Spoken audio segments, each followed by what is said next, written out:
ਸੋ crystal ਇੱਕ ਵਹਿਮ ਹੈ ਜਾਂ ਇਹਦੇ ਵਿੱਚ ਸੱਚੀ ਕੋਈ ਐਕਚੁਅਲ એનર્ਜੀ ਹੁੰਦੀ ਹੈ ਤੇ ਲੋਕੀ ਕਈ ਕ੍ਰਿਸਟਲ ਪਾਣਾ ਨਹੀਂ ਵੀ ਪਸੰਦ ਕਰਦੇ? એનર્ਜੀ ਐਕਸਚੇਂਜ ਦਾ ਪ੍ਰੋਸੈਸ ਇਹਨੂੰ ਕਹਿੰਦੇ ਨੇ। ਠੀਕ ਹੈ ਵੀ ਅੱਖਾਂ ਬੰਦ ਕਰਕੇ ਵਿਚਾਰ ਘਟ ਜਾਂਦੇ, ਮੈਂ ਕਹਿੰਦਾ ਅੱਖਾਂ ਬੰਦ ਕਰਕੇ ਵਿਚਾਰ ਡਬਲ ਹੋ ਜਾਂਦੇ ਨਾ। ਜਿਵੇਂ ਮੈਂ ਸਾਹਮਣੇ ਦੇਖ ਲਿਆ ਹੈ ਨਾ, ਸਾਹਮਣੇ ਕੋਈ ਸੋਹਣਾ ਮੁੰਡਾ ਜਾ ਰਿਹਾ ਜਾਂ ਮੇਰਾ ਬॉयਫ੍ਰੈਂਡ ਜਾ ਰਿਹਾ, ਕੋਈ ਵੀ ਜਾ ਰਿਹਾ ਹੈ ਨਾ, ਫਿਰ ਮੈਂ ਦੇਖ ਕੇ ਹਾਏ ਮੈਂ ਉਹਨੂੰ ਦੇਖ ਲਿਆ, ਹੁਣੇ ਆਹ ਕੱਪੜੇ ਪਾਏ ਸੀ, ਉਹ ਸੋਹਣਾ ਲੱਗ ਰਿਹਾ ਸੀ ਹੈ ਨਾ। ਅੱਜ ਦੀ ਡੇਟ 'ਚ ਹਰ ਬੰਦਾ ਜਾਂਦਾ ਉਹਦਾ ਸੋਲਮੇਟ ਕਿੱਥੇ ਹੈ, ਉਹਦਾ ਟਵਿਨ ਫਲੇਮ ਕਿੱਥੇ ਆ, ਉਹਦਾ ਪਾਰਟਨਰ ਯੰਗਸਟਰਸ ਲਈ ਕੱਢਦੇ ਆ। ਮਤਲਬ ਜੇ ਜ਼ਰੂਰੀ ਜੇ ਰਿਲੇਸ਼ਨਸ਼ਿਪ 'ਚ ਕਹਿੰਦੇ ਨਾ ਗਰਲਫ੍ਰੈਂਡ ਤਦ ਤੱਕ ਅੱਛੀ ਲੱਗਦੀ ਜਦ ਤੱਕ ਉਹ ਵਾਈਫ ਨਾ ਬਣੇ, ਜਦੋਂ ਵਾਈਫ ਬਣ ਜਾਂਦੀ ਫਿਰ ਚੁੜੇਲ ਲੱਗਣ ਲੱਗ ਜਾਂਦੀ। ਉਹ ਵਿਚਾਰ ਉਵੇਂ ਦੇ ਬਣ ਗਏ। ਜੇ ਤੁਸੀਂ ਹੁਣ ਵਿਚਾਰ ਹੀ ਐਵੇਂ ਦਾ ਪੋਜ਼ਿਟਿਵ ਰੱਖੋ ਕਿ ਨਹੀਂ ਯਾਰ ਇਹਦੇ ਨਾਲ ਮੈਂ ਵਿਆਹ ਕਰਾ ਲਿਆ, ਭਾਜੀ ਇੱਕ ਵਾਰੀ ਸਮਝਾ ਲਿਆ, ਦੋ ਵਾਰੀ ਸਮਝਾ ਲਿਆ, ਤਿੰਨ ਵਾਰੀ ਸਮਝਾ ਲਿਆ, ਛੱਡ ਦੋ ਫਿਰ, ਛੱਡੇ ਕੇ ਨਹੀਂ ਜਾ ਰਿਹਾ ਹੁਣ ਤੁਹਾਡੇ ਤੋਂ ਉਹਨੂੰ, ਇੰਨੇ ਤੁਹਾਨੂੰ ਪਿਆਰ ਹੈ ਤੇ ਫਿਰ ਜਾਂ ਤਾਂ ਅਸੈਪਟ ਕਰ ਲਓ ਜਾਂ ਛੱਡ ਦੋ। ਵੈਸੇ ਸਰ ਇਹ ਤਾਂ ਇੱਕ ਖੂਹ ਆ, ਕਹਿੰਦੇ ਬੰਦਾ ਜਨਾਨੀ ਤੋਂ ਨਹੀਂ ਰੱਜ ਸਕਦਾ, ਜਨਾਨੀ ਬੰਦੇ ਤੋਂ ਨਹੀਂ ਰੱਜ ਸਕਦੀ ਹੈ ਨਾ। ਜਿਹੜਾ ਕਾਮ ਹੈ ਬਹੁਤ ਭਾਰੀ ਹੈ ਲੋਕਾਂ ਦੇ ਦਿਮਾਗ 'ਤੇ, ਬਟ ਫਿਰ ਵੀ ਮਤਲਬ ਇੱਕ ਆਪਣੀ ਵਾਈਫ ਨਾਲ ਤਾਂ 올 ਦਾ ਟਾਈਮ ਸੇਮ ਫੀਲਿੰਗਸ ਨਹੀਂ ਨਾ ਸਕਦੇ, ਤਾਂ ਹੀ ਤਾਂ ਬੰਦਾ ਬਾਹਰ ਕਿਸੇ ਲੇਡੀ ਤੋਂ ਇਫੈਕਟ ਹੁੰਦਾ ਹੈਗਾ। ਜੇ ਤੁਹਾਨੂੰ ਐਵੇਂ ਦਾ ਦਿਮਾਗ ਪਹਿਲਾਂ ਹੀ ਹੈ ਕਿ ਯਾਰ ਮੈਂ ਇੱਕ ਪਰਸਨ ਨਾਲ ਨਹੀਂ ਰੱਜ ਸਕਦਾ ਤੇ ਵਿਆਹ ਨਾ ਕਰਵਾਓ ਨਾ ਫਿਰ। ਅੱਜ ਕੱਲ੍ਹ ਬੜਾ ਸਕੂਨ ਭਾਲ ਰਿਹਾ ਹਰ ਬੰਦਾ ਹੈ ਨਾ, ਪਿਆਰ। ਕਿਸੇ ਦਾ ਛੋਟੀ ਉਮਰ 'ਚ ਵਿਆਹ ਹੋ ਗਿਆ, ਉਸ ਵੇਲੇ ਉਹਨੂੰ ਨਹੀਂ ਨੌਲੇਜ ਸੀ, ਉਹਦੀਆਂ ਫੀਲਿੰਗਸ ਉਹਦੀ ਵਾਈਫ ਨਾਲ ਮਿਲੀਆਂ ਚਾਹੇ ਨਹੀਂ ਮਿਲੀਆਂ, ਫਿਰ ਇੱਕ ਜਦੋਂ ਉਹਨੂੰ ਅਵੇਅਰਨੈਸ ਆਈ ਹੈ ਨਾ, ਉਹ 24-25 ਸਾਲ ਦਾ ਜਾਂ 26-27, ਫਿਰ ਪਤਾ ਲੱਗਿਆ।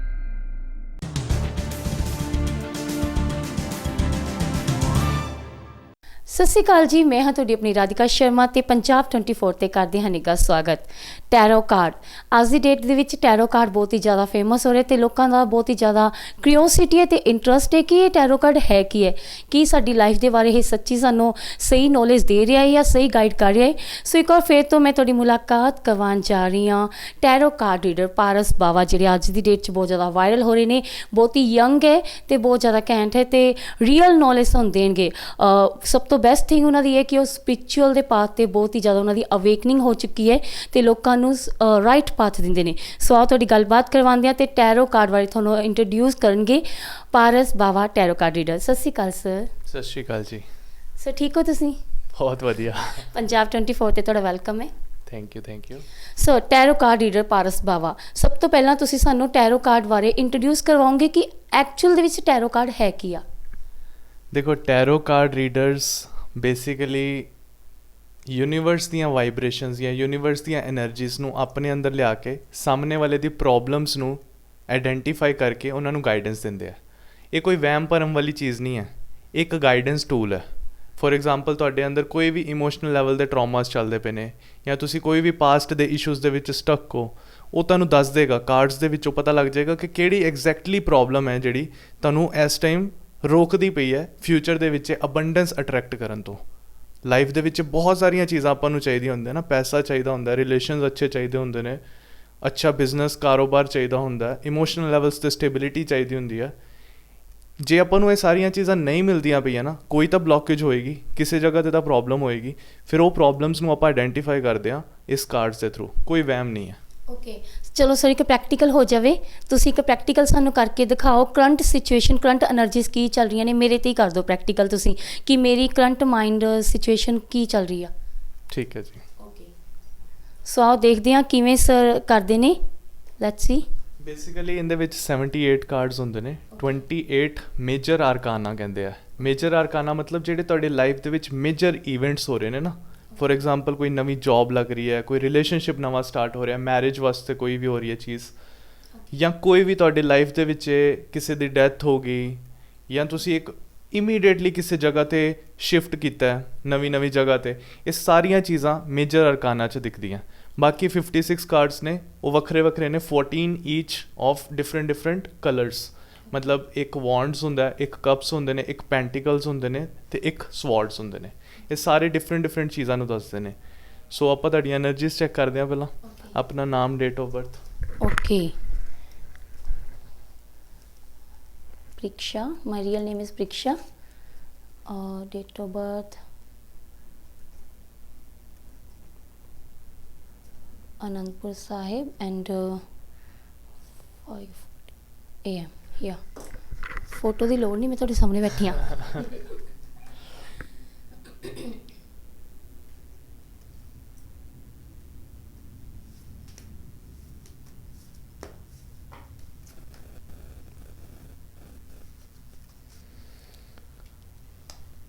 ਤੁਹਾਡੀਆਂ ਨਾ ਮੇਜਰਲੀ ਦੋ એનર્ਜੀਜ਼ ਦਿਖ ਰਹੀਆਂ ਨੇ।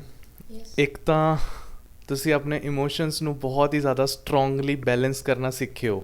ਪਾਸਟ ਦੇ ਵਿੱਚ ਕੁਝ ਇਸ਼ੂਜ਼ ਰਹੇ ਨੇ, ਫੈਮਿਲੀ ਇਸ਼ੂਜ਼ ਵੀ ਰਹੇ ਨੇ, ਐਂਡ ਲਾਈਫ ਦੇ ਵਿੱਚ ਕਈ ਐਵੇਂ ਦੀਆਂ ਪ੍ਰੋਬਲਮਸ ਆਈਆਂ ਨੇ ਜਿਹਦੇ ਕਰਕੇ ਤੁਸੀਂ ਆਪਣੇ ਆਪ ਨੂੰ ਬਹੁਤ ਜ਼ਿਆਦਾ ਸਟਰੋਂਗ ਬਣਾਉਣ ਦੀ ਕੋਸ਼ਿਸ਼ ਕੀਤੀ ਹੈ। ਇੱਕ ਡੈਫੀਨੇਟਲੀ ਤੁਹਾਡੇ ਸਪਿਰਿਚੁਅਲ ਲੈਵਲਸ 'ਤੇ ਵੀ ਗਰੋਥ ਮੈਨੂੰ ਦਿਖਦੀ ਪਈ ਹੈ ਕਿ ਅੰਦਰ ਤੁਹਾਡੇ ਸਪਿਰਿਚੁਅਲ ਲੈਵਲ 'ਤੇ ਚੀਜ਼ਾਂ ਚੱਲਦੀਆਂ ਪਈਆਂ। ਇੱਕ ਜਿਵੇਂ ਕਹਿੰਦੇ ਨਾ ਰੱਬੀ ਕਿਸੇ ਚੀਜ਼ ਦਾ ਹੱਥ ਰੱਖਿਆ ਹੋਇਆ, ਐਂਜਲ ਦੀਆਂ ਤੁਹਾਡੇ ਉੱਤੇ ਬਲੈਸਿੰਗਸ ਹੈ ਬਹੁਤ ਹੀ ਜ਼ਿਆਦਾ ਸਟਰੋਂਗ ਵਾਲੀਆਂ। ਐਂਡ ਇਮੋਸ਼ਨਸ ਦੇ ਵਿੱਚ ਤੁਸੀਂ ਜਿਹੜਾ ਹੈ ਨਾ ਬਹੁਤ ਜ਼ਿਆਦਾ ਅੰਦਰੋਂ ਦੀ ਇਮੋਸ਼ਨਲ ਹੈਗੇ ਹੋ, ਬਟ ਉੱਪਰੋਂ ਦੀ ਕੰਟਰੋਲ ਕਰਕੇ ਪੂਰਾ ਵਿਖਾ ਦਿੰਦੇ ਹੋ। ਕੈਮਰਾ ਅੱਗੇ ਆਪਣੀ ਸਮਾਈਲ ਹੈ ਅਤੇ ਅੰਦਰੋਂ ਦੀ ਕਈ ਚੀਜ਼ਾਂ ਚੱਲਦੀਆਂ ਪਈਆਂ। ਸੋ ਇਹ ਚੀਜ਼ਾਂ ਤੁਹਾਡੀਆਂ ਮੇਜਰਲੀ ਦਿਖ ਰਹੀਆਂ ਕਰੰਟ ਐਨਰਜੀਜ਼ ਦੇ ਵਿੱਚ। ਜੀ ਕਾਰਡਸ ਅਸੀਂ ਕੈਮਰਾ ਮੂਹਰੇ ਦਿਖਾ ਸਕਦੇ ਨੇ? ਬਿਲਕੁਲ ਦਿਖਾ ਸਕਦੇ ਹਾਂ। ਓਕੇ, ਜਿਵੇਂ ਤੁਸੀਂ ਇਹ ਕਾਰਡਸ ਕੱਢੇ ਨਹੀਂ ਆਪਣੇ ਆਪ ਆ ਗਏ ਹੈ ਨਾ? ਹਾਂਜੀ। ਓਕੇ, ਠੀਕ ਹੈ। ਜਦੋਂ ਆਪਣੇ ਕੋਈ ਵੀ ਪਰਸਨ ਕੋਲ ਬੈਠਾ ਹੁੰਦਾ ਨਾ ਜਾਂ ਕੋਈ ਵੀ ਜ਼ਿਆਦਾ ਹਾਈਲੀ ਐਨਰਜਾਈਜ਼ਡ ਚੀਜ਼ ਹੋ ਜਾਂਦੀ ਹੈ, ਉਹ ਆਪੇ ਹੀ ਭੁੜਕ ਕੇ ਬਾਹਰ ਨਿਕਲ ਜਾਂਦੇ ਨੇ। ਕਈ ਵਾਰੀ ਇੱਕ ਨਿਕਲਦਾ, ਕਈ ਵਾਰੀ ਦੋ ਨਿਕਲ ਜਾਂਦੇ ਨੇ। ਓਕੇ, ਤੇ ਮੈਕਸਿਮਮ 3 ਹੁੰਦੇ ਆ ਇਹਦੇ ਹੈ ਨਾ? ਨਹੀਂ, ਜ਼ਰੂਰੀ ਨਹੀਂ ਹੈ। ਇੱਕ ਕਾਰਡ ਦੇ ਥਰੂ ਵੀ ਆਪਾਂ ਕਰ ਸਕਦੇ ਹਾਂ। ਓਕੇ, ਹਾਂਜੀ। ਸਾਰਿਆਂ ਦੇ ਨਾ ਅਲੱਗ-ਅਲੱਗ ਮੈਥਡਸ ਨੇ। ਹੁਣ ਆਪਾਂ ਜੇ ਕੋਈ ਡਿਟੇਲਡ ਰੀਡਿੰਗ ਕਰਨੀ ਹੈ, ਉਹਦੇ ਵਿੱਚ 9 ਕਾਰਡਸ ਦਿਖਾਏ ਜਾਂਦੇ ਨੇ। ਓਕੇ, 3 ਪਾਸਟ ਦੇ, 3 ਪ੍ਰੈਜ਼ੈਂਟ ਦੇ, 3 ਫਿਊਚਰ ਦੇ। ਜਿੰਨੀ ਡਿਟੇਲਡ ਰੀਡਿੰਗ ਆਪਾਂ ਕਰਨੀ ਹੈ, ਸਪੋਜ਼ ਤੁਹਾਡਾ ਆਨਸਰ ਤਾਂ ਸਿੰਪਲੀ ਇੱਕ ਚੈੱਕ ਕਰਨ ਵਾਸਤੇ ਸੀ, ਐਨਰਜੀਜ਼ ਨੂੰ ਚੈੱਕ ਕਰਨਾ ਆਪਣਾ, ਅਤੇ ਉਹ ਤਾਂ ਨਾਰਮਲ ਜਾਂ ਆਪਾਂ ਆਨਸਰ ਦੇਣਾ ਸੀ ਉਹਦਾ। ਕੋਈ ਸਪੈਸੀਫਿਕ ਕੁਐਸਚਨ ਹੋਵੇ ਅਤੇ ਉਹਦੇ ਵਾਸਤੇ ਸਪੈਸੀਫਿਕ ਆਪਾਂ ਫਿਰ ਲੰਬਾ ਸਪਰੈਡ ਕਰਦੇ ਹਾਂ, ਉਹਦੇ ਵਿੱਚ ਜ਼ਿਆਦਾ ਆਨਸਰਸ ਨਿਕਲਦੇ ਆ। ਓਕੇ, ਚਲੋ ਸਰ, ਇਹ ਜਿਹਾ ਤਾਂ ਕੋਈ ਵੀ ਕਰ ਸਕਦਾ, ਕੋਈ ਵੀ ਕਾਰਡਸ ਕੱਢ ਕੇ ਮਤਲਬ ਐਵੇਂ ਕਰ ਸਕਦੇ ਨੇ। ਸੋ ਇਹਦੇ ਲਈ ਕਿਆ ਸਪੈਸ਼ਲ ਹੋ ਲੈਣੀ ਪੈਂਦੀ ਹੈ? ਕੋਈ ਵੀ ਕਿਸੇ ਨੂੰ ਬੇਵਕੂਫ ਬਣਾ ਸਕਦਾ ਇੱਦਾਂ ਕਰਕੇ? ਬਿਲਕੁਲ ਸਹੀ ਗੱਲ ਹੈ। ਅੱਜ ਕੱਲ੍ਹ ਵੈਸੇ ਲੋਕੀ ਕਰਦੇ ਵੀ ਪਏ ਨੇ। ਇੰਸਟਾਗ੍ਰਾਮ 'ਤੇ ਬਹੁਤ ਪੇਜਿਸ ਨੇ ਐਵੇਂ ਦੇ ਜਿਹੜੇ ਕਿ ਟੈਰੋ ਰੀਡਰਸ ਬਣ ਜਾਂਦੇ ਨੇ। ਪਰ ਇਹਦੇ ਵਾਸਤੇ ਸਪੈਸੀਫਿਕਲੀ ਬਹੁਤ ਜ਼ਰੂਰੀ ਇੱਕ ਨੌਲੇਜ ਚਾਹੀਦੀ ਹੁੰਦੀ ਹੈ ਕਿ ਤੁਸੀਂ ਆਪਣੇ ਇਮੋਸ਼ਨਸ ਦਾ ਬੈਲੈਂਸ ਰੱਖ ਰਹੇ ਹੋ। ਤੁਸੀਂ ਸਾਹਮਣੇ ਵਾਲੇ ਨੂੰ ਕਿਸ ਸੋਚ ਦੇ ਨਾਲ ਕੰਟੈਕਟ ਕਰ ਰਹੇ ਹੋ, ਕਿ ਇੱਕ ਪੈਸੇ ਦੇ ਸੋਚ ਨਾਲ ਰੱਖ ਰਹੇ ਹੋ ਉਹਦੇ ਨਾਲ ਕੰਟੈਕਟ, ਜਾਂ ਫਿਰ ਤੁਹਾਡੇ ਦਿਮਾਗ 'ਚ ਇਹ ਵੀ ਚੱਲਦਾ ਕਿ ਤੁਸੀਂ ਸਾਹਮਣੇ ਵਾਲੇ ਨੂੰ ਠੀਕ ਕਰਨਾ, ਉਹਦੀ ਪ੍ਰੋਬਲਮਸ 'ਚ ਉਹਨੂੰ ਕੱਢਣਾ, ਹੀਲ ਕਰਨਾ। ਕਿਹੜੀਆਂ ਬਲੋਕੇਜਿਸ ਐਵੇਂ ਦੀਆਂ ਜਿਹੜੀਆਂ ਉਹਨੂੰ ਰੋਕਦੀਆਂ ਪਈਆਂ ਨੇ। ਜਦੋਂ ਆਪਾਂ ਉਹ ਸੋਚ ਦੇ ਨਾਲ ਕਰਦੇ ਆ ਨਾ ਠੀਕ, ਅਤੇ ਸਾਹਮਣੇ ਵਾਲਾ ਠੀਕ ਹੋਣ ਲੱਗ ਜਾਂਦਾ। ਅੰਦਰੋਂ ਦੀ ਇੰਟੈਂਸ਼ਨ ਪਿਓਰ ਹੋਣੀ ਚਾਹੀਦੀ ਹੈ। ਅਤੇ ਕਾਰਡਸ ਜਿਹੜੇ ਤੁਸੀਂ ਪੁੱਛ ਰਹੇ ਹੋ ਵੀ ਕੋਈ ਵੀ ਕੱਢ ਸਕਦਾ, ਬਿਲਕੁਲ ਕੋਈ ਵੀ ਕੱਢ ਸਕਦਾ। ਪਰ ਇਹਦੇ ਵਾਸਤੇ ਅਗਰ ਉਸ ਪਰਸਨ ਨੇ ਮੈਡੀਟੇਸ਼ਨ ਕੀਤੀ ਹੋਵੇ, ਆਪਣੇ ਅਜਨ ਚੱਕਰ ਜਿਹਨੂੰ ਥਰਡ ਆਈ ਚੱਕਰ ਆਪਾਂ ਕਹਿੰਦੇ ਹਾਂ, ਉਹਨੂੰ ਆਪਾਂ ਐਨਰਜਾਈਜ਼ ਕੀਤਾ ਹੋਵੇ ਇਸ ਢੰਗ ਦੇ ਨਾਲ ਕਿ ਜੋ ਵੀ ਆਪਾਂ ਨੂੰ ਇਹ ਕਾਰਡਸ ਦੱਸ ਰਹੇ ਨੇ ਉਹ ਐਗਜ਼ੈਕਟਲੀ ਉਹਦੀ ਲਾਈਫ 'ਚ ਚੱਲਦਾ ਪਿਆ। ਜੇ ਆਪਾਂ ਉਹ ਚੀਜ਼ ਕਰ ਪਾ ਰਹੇ ਹਾਂ, ਫਿਰ ਆਪਾਂ ਕੁਝ ਉਹਨੂੰ ਹੈਲਪ ਕਰ ਸਕਦੇ ਹਾਂ ਨਾ। ਉਹਦੀ ਲਾਈਫ ਦੇ ਵਿੱਚ ਕੁਝ ਤਾਂ ਆਪਾਂ ਗਰੋਥ ਕਰਵਾ ਹੀ ਸਕਦੇ ਹਾਂ। ਸਰ, ਜਿਵੇਂ ਅੱਜ ਕੱਲ੍ਹ ਇਹ ਵੀ ਹੈ, ਅੱਜ ਕੱਲ੍ਹ ਹਰ ਬੰਦਾ ਦੂਜੇ ਬੰਦੇ ਤੋਂ ਫ੍ਰੀ 'ਚ ਕੰਮ ਕਰਵਾਉਣਾ ਚਾਹੁੰਦਾ ਹੈ ਨਾ। ਤਾਂ ਮੈਂ ਇਸ ਚੀਜ਼ ਬਾਰੇ ਸੁਣਿਆ, ਜਿਹੜੇ ਐਸਟਰੋ ਹੁੰਦੇ ਜਾਂ ਟੈਰੋ ਕਾਰਡ ਰੀਡਰਸ ਹੁੰਦੇ ਹੈ ਨਾ, ਅਤੇ ਜਦ ਤੱਕ ਅਸੀਂ ਉਹਨਾਂ ਨੂੰ ਕੁਛ ਨਾ ਕੁਛ ਪੇ ਨਹੀਂ ਕਰਦੇ ਤਾਂ ਉਹਦਾ ਰਿਵਰਟ ਉਨੀ ਚੰਗੀ ਤਰ੍ਹਾਂ ਵਾਪਿਸ ਨਹੀਂ ਆਉਂਦਾ। ਸੋ ਇਹਨਾਂ ਚੀਜ਼ਾਂ ਬਾਰੇ ਕੀ ਕਹਿਣਾ ਚਾਹੁੰਦੇ? ਦੇਖੋ, ਇੱਦਾਂ ਹੁੰਦਾ ਕਿ ਐਨਰਜੀ ਐਕਸਚੇਂਜ ਦਾ ਪ੍ਰੋਸੈਸ ਇਹਨੂੰ ਕਹਿੰਦੇ ਨੇ। ਤੁਸੀਂ ਕਈ ਜਗ੍ਹਾਵਾਂ 'ਤੇ ਦੇਖਿਆ ਹੋਣਾ ਫੀਸ ਨਹੀਂ ਲਿਖਦੇ, ਐਨਰਜੀ ਐਕਸਚੇਂਜ ਲਿਖਦੇ ਨੇ ਕਿ ਇੰਨੀ ਫੀਸ ਹੈ ਸਾਡੀ। ਫੀਸ ਨਹੀਂ ਲਿਖਣਾ, ਐਨਰਜੀ ਐਕਸਚੇਂਜ ਲਿਖਣਾ। ਆਪਣਾ ਇੱਕ ਨਾ ਸਾਇੰਸ ਦਾ ਲਾਅ ਹੁੰਦਾ ਹੈ, energy can neither be created nor be destroyed, it can only change its form. ਤੁਸੀਂ ਨੋਟਾਂ ਦੀ ਦੇਣੀ ਹੈ, ਅਸੀਂ ਤੁਹਾਨੂੰ ਮੈਡੀਟੇਸ਼ਨ ਦੀ ਦੇਣੀ ਹੈ ਨਾ। ਫੋਰ ਐਗਜ਼ਾਮਪਲ, ਅਗਰ ਕਿਸੇ ਬੰਦੇ ਨੇ ਫ੍ਰੀ 'ਚ ਕਰਵਾ ਲਿਆ, ਉਹਨੂੰ ਫਲ ਨਹੀਂ ਦਊਗਾ ਕਦੀ ਵੀ। ਟੀਚਰ ਤੋਂ, ਡਾਕਟਰ ਤੋਂ ਜਾਂ ਐਸਟਰੋਲੋਜਰ ਤੋਂ ਕਦੀ ਵੀ ਫ੍ਰੀ 'ਚ ਨਹੀਂ ਕਰਾਈਦਾ, ਕਿਉਂਕਿ ਉਹ ਐਨਰਜੀ ਐਕਸਚੇਂਜ ਨਹੀਂ ਹੁੰਦੀ ਪ੍ਰੋਪਰਲੀ। ਗਿਆਨ ਦੇ ਵਿੱਚ ਵੀ ਕਹਿੰਦੇ ਨਾ, ਜਦੋਂ ਕਿਸੇ ਗੁਰੂ ਤੋਂ ਕੋਈ ਗਿਆਨ ਲੈਣਾ ਤੇ ਕੁਛ ਨਾ ਕੁਛ ਗੁਰੂ ਦਕਸ਼ਨਾ ਦੇਣੀ ਪੈਂਦੀ ਹੈ। ਹੁਣ ਜਿਵੇਂ ਇਕਲਵਿਆ ਤੋਂ ਨਹੀਂ ਸੀ ਤਾਂ ਉਹਨੇ ਅੰਗੂਠਾ ਵੱਢ ਕੇ ਦਿੱਤਾ ਹੈ ਨਾ। ਸੋ ਇਦਾਂ ਹੁੰਦਾ। ਸਰ, ਕਾਰਡਸ ਹੋ ਗਏ, ਕਾਰਡਸ ਤੋਂ ਬਾਅਦ ਕ੍ਰਿਸਟਲਸ ਆਉਂਦੇ ਨੇ। ਸੋ ਕ੍ਰਿਸਟਲ ਇੱਕ ਵਹਿਮ ਹੈ ਜਾਂ ਇਹਦੇ ਵਿੱਚ ਸੱਚੀ ਕੋਈ ਐਕਚੁਅਲ ਐਨਰਜੀ ਹੁੰਦੀ ਹੈ? ਅਤੇ ਲੋਕੀ ਕਈ ਕ੍ਰਿਸਟਲ ਪਾਉਣਾ ਨਹੀਂ ਵੀ ਪਸੰਦ ਕਰਦੇ ਕਿਉਂਕਿ ਸਾਹਮਣੇ ਵਾਲੇ ਨੂੰ ਲੱਗਦਾ ਕਿੰਨਾ ਵਹਿਮੀ ਆ, ਕ੍ਰਿਸਟਲ ਪਾਈ ਫਿਰਦਾ ਹੈ ਉਹ, ਹੈ ਨਾ। ਸੋ ਕੀ ਕ੍ਰਿਸਟਲ ਦਾ ਕਨਸੈਪਟ ਕੀ ਆ? ਕ੍ਰਿਸਟਲਸ ਐਕਚੁਅਲੀ ਚੱਕਰਾਸ ਦੇ ਉੱਤੇ ਵਰਕ ਕਰਦੇ ਨੇ। ਆਪਣੀ ਬਾਡੀ 'ਚ 7 ਚੱਕਰਾਸ ਨੇ। ਹਰ ਚੱਕਰਾ ਕੋਈ ਨਾ ਕੋਈ ਆਪਣੇ ਲਾਈਫ ਦੇ ਵਿੱਚ ਚੇਂਜ ਵਾਸਤੇ ਰਿਸਪੋਂਸੀਬਲ ਹੁੰਦਾ। ਫੋਰ ਐਗਜ਼ਾਮਪਲ, ਅਗਰ ਮੈਂ ਕਹਾਂ ਕਿ ਕਿਸੇ ਬੰਦੇ ਦੇ ਮਨੀ ਦੇ ਵਿੱਚ ਗਰੋਥ ਨਹੀਂ ਹੁੰਦੀ ਪਈ, ਫਾਈਨੈਂਸਿਸ ਦੇ ਵਿੱਚ ਗਰੋਥ ਨਹੀਂ ਹੁੰਦੀ ਪਈ, ਹੁਣ ਚੈੱਕ ਕਰਨਾ ਪਏਗਾ ਕਿ ਉਹ ਪਰਸਨ ਨੂੰ ਕੀ ਪ੍ਰੋਬਲਮ ਐਗਜ਼ੈਕਟਲੀ। ਜਾਂ ਤਾਂ ਉਹਦਾ ਸੋਲਰ ਪਲੈਕਸਿਸ ਚੱਕਰਾ ਕਮਜ਼ੋਰ ਹੋਏਗਾ, ਜਿਹੜਾ ਆਪਣੇ ਪੇਟ ਦੇ ਕੋਲ ਹੁੰਦਾ, ਉਹਨੂੰ ਬ੍ਰਹਮ ਆਪਾਂ ਕਹਿੰਦੇ ਹਾਂ, ਬ੍ਰਹਮਾ, ਜਿੱਥੋਂ ਸਾਰੇ ਆਈਡੀਆਜ਼ ਓਰੀਜਿਨੇਟ ਹੁੰਦੇ ਨਾ। ਤਾਂ ਹੀ ਕਹਿੰਦੇ ਨਾ, ਅੱਛਾ ਖਾਓ, ਪੋਜ਼ੀਟਿਵ ਚੀਜ਼ਾਂ, ਸਾਤਵਿਕ ਚੀਜ਼ਾਂ ਖਾਓ। ਸਾਤਵਿਕ ਭੋਜਨ ਖਾਓਗੇ ਤਾਂ ਤੁਹਾਡੇ ਆਈਡੀਆਜ਼ ਵੀ ਸਾਤਵਿਕ ਆਉਣਗੇ। ਸੋ ਬ੍ਰਹਮ ਐਨਰਜੀਜ਼ ਅਗਰ ਵੀਕ ਹੋ ਰਹੀਆਂ ਨਾ, ਉਹਦੇ ਵਾਸਤੇ ਫਿਰ ਕਈ ਐਵੇਂ ਦੇ ਪੁਖਰਾਜ, ਜਿਵੇਂ ਕ੍ਰਿਸਟਲ ਨਹੀਂ ਆ, ਉਹ ਜੈਮਸਟੋਨ ਹੈ, ਉਹਦੇ ਕਈ ਸਾਈਡ ਇਫੈਕਟਸ ਹੁੰਦੇ ਨੇ। ਹੁਣ ਆਪਾਂ ਜੈਮਸਟੋਨਸ 'ਚ ਨਹੀਂ ਕੰਮ ਕਰ ਰਹੇ, ਆਪਾਂ ਕੰਮ ਕਰ ਰਹੇ ਹੀਲਿੰਗ ਕ੍ਰਿਸਟਲਸ 'ਚ। ਇਹਨਾਂ ਦਾ ਕੋਈ ਸਾਈਡ ਇਫੈਕਟ ਨਹੀਂ ਹੈ। ਸਭ ਤੋਂ ਇੰਪੋਰਟੈਂਟ ਗੱਲ ਇਹ ਆ, ਲੋਕਾਂ ਨੂੰ ਇਹ ਨਹੀਂ ਪਤਾ। ਲੋਕੀ ਕਹਿੰਦੇ ਨਹੀਂ ਮੋਤੀ ਮੈਨੂੰ ਸੂਟ ਨਹੀਂ ਕਰਦੇ, ਆ ਨਹੀਂ ਸੂਟ ਕਰਦਾ। ਇਹ ਇਵੇਂ ਦਾ ਕੋਈ ਵੀ ਇੱਕ ਪਰਸਨ ਨਹੀਂ ਹੈ ਜਿਹਨੂੰ ਇਹ ਸੂਟ ਨਹੀਂ ਕਰੇਗਾ। ਰਿਜ਼ਲਟ ਘੱਟ ਆ ਸਕਦਾ ਜਾਂ ਕਿਸੇ ਨੂੰ ਬਹੁਤ ਜ਼ਿਆਦਾ ਆ ਸਕਦਾ, ਡਿਪੈਂਡਿੰਗ ਔਨ ਫੇਥ। ਹੁਣ ਇਹ ਵਰਕ ਕਿਵੇਂ ਕਰਦੇ ਨੇ? ਤੁਸੀਂ ਵਹਿਮ ਦੀ ਗੱਲ ਕਰਦੇ ਪਏ ਸੀ ਨਾ, ਮੈਂ ਸਪੋਜ਼ ਕਹਾਂ ਵੀ ਤੁਹਾਡੇ ਅੰਦਰ ਅਗਰ ਵਿਟਾਮਿਨ ਈ ਦੀ ਕਮੀ ਹੈ ਤੇ ਡਾਕਟਰ ਕੋਲ ਤੁਸੀਂ ਜਾਂਦੇ ਹੋ, ਕਹਿੰਦਾ ਵੀ ਤੁਸੀਂ ਨਾ ਵਿਟਾਮਿਨ ਈ ਦੇ ਕੈਪਸੂਲ ਖਾ ਲਓ। ਤੁਸੀਂ ਕਹੋ ਮੈਂ ਨਹੀਂ ਖਾਂਦੀ ਐਵੇਂ ਦੇ ਕੈਪਸੂਲ, ਤੁਸੀਂ ਹੋਰ ਕੋਈ ਇਲਾਜ ਦੱਸੋ। ਉਹ ਕਹੇਗਾ ਫਿਰ ਚੰਗੀ ਖੁਰਾਕ ਖਾ ਲਓ। ਚੰਗੀ ਖੁਰਾਕ ਖਾ ਲਓ, ਉਹਦੇ 'ਚ ਵੀ ਵਿਟਾਮਿਨ ਹੀ ਹੋਏਗਾ। ਜਿਹੜੀਆਂ ਚੀਜ਼ਾਂ 'ਚ ਵਿਟਾਮਿਨ ਹੀ ਆ ਉਹ ਪੂਰਾ ਕਰ ਲਓ ਤੁਸੀਂ ਆਪਣਾ ਉਵੇਂ। ਹੁਣ ਵਿਟਾਮਿਨ ਈ ਦੇ 'ਚ ਕੈਪਸੂਲ ਖਾਂਦੇ ਹੋਏ ਤੁਸੀਂ ਨਾਲ ਦੂਸਰੀ ਖੁਰਾਕ ਵੀ ਖਾਂਦੇ ਹੋ ਨਾ, ਤੇ ਤੁਹਾਨੂੰ ਜ਼ਿਆਦਾ ਜਲਦੀ ਅਸਰ ਆਏਗਾ। ਵਿਟਾਮਿਨ ਈ ਦੀ ਡੈਫੀਸ਼ੀਐਂਸੀ ਜਲਦੀ ਪੂਰੀ ਹੋ ਜਾਏਗੀ ਤੇ ਲਾਈਫ ਦੇ ਵਿੱਚ ਜਿਹੜੀ ਵਿਟਾਮਿਨ ਈ ਦੀ ਡੈਫੀਸ਼ੀਐਂਸੀ ਕਰਕੇ ਪ੍ਰੋਬਲਮਸ ਆ ਰਹੀਆਂ ਨਾ, ਉਹ ਜਲਦੀ ਠੀਕ ਹੋ ਜਾਣਗੀਆਂ। ਸੋ ਆਪਾਂ ਇਹ ਕਹਿ ਸਕਦੇ ਹਾਂ ਕਿ ਇਹ ਕ੍ਰਿਸਟਲਸ ਉਹ ਮਲਟੀਵਿਟਾਮਿਨਸ ਦੀਆਂ ਗੋਲੀਆਂ ਵਾਂਗੂ ਨੇ, ਜਿਹੜੇ ਕਿ ਸਾਡੇ ਸੂਖਸ਼ਮ ਸਰੀਰ ਦੇ ਉੱਤੇ ਕੰਮ ਕਰਦੇ ਨੇ। ਸਾਡੇ 5 ਸਰੀਰ ਨੇ, ਅੰਨਮਯ ਕੋਸ਼, ਪ੍ਰਾਣਮਯ ਕੋਸ਼, ਮਨੋਮਯ ਕੋਸ਼, ਵਿਗਿਆਨਮਯ ਕੋਸ਼ ਤੇ ਆਨੰਦਮਯ ਕੋਸ਼। ਅੰਨਮਯ ਕੋਸ਼ ਹੁੰਦਾ ਜਿਹੜਾ ਆਪਾਂ ਬਾਹਰਲਾ ਸਥੂਲ ਸਰੀਰ ਦੇਖ ਰਹੇ ਹਾਂ ਨਾ, ਜਿਹਦੇ ਵਿੱਚ ਮਾਸ ਹੈ, ਹੱਡੀਆਂ ਹੈ, ਮਸਲਸ ਹੈ, ਨਰਵਸ ਹੈ, ਇਹ ਸਾਰਾ ਅੰਨਮਯ ਕੋਸ਼ ਹੈ। ਇਹਦੇ ਉੱਤੇ ਆਪਾਂ ਕੀ ਖਾ ਰਹੇ ਹਾਂ, ਅੰਨ, ਜੋ ਵੀ ਆਪਾਂ ਅੰਨ ਖਾ ਰਹੇ ਹਾਂ ਨਾ, ਉਹ ਵਰਕ ਕਰੇਗਾ। ਜੈਸਾ ਅੰਨ ਵੈਸਾ ਮਨ ਕਹਿੰਦੇ ਨਾ।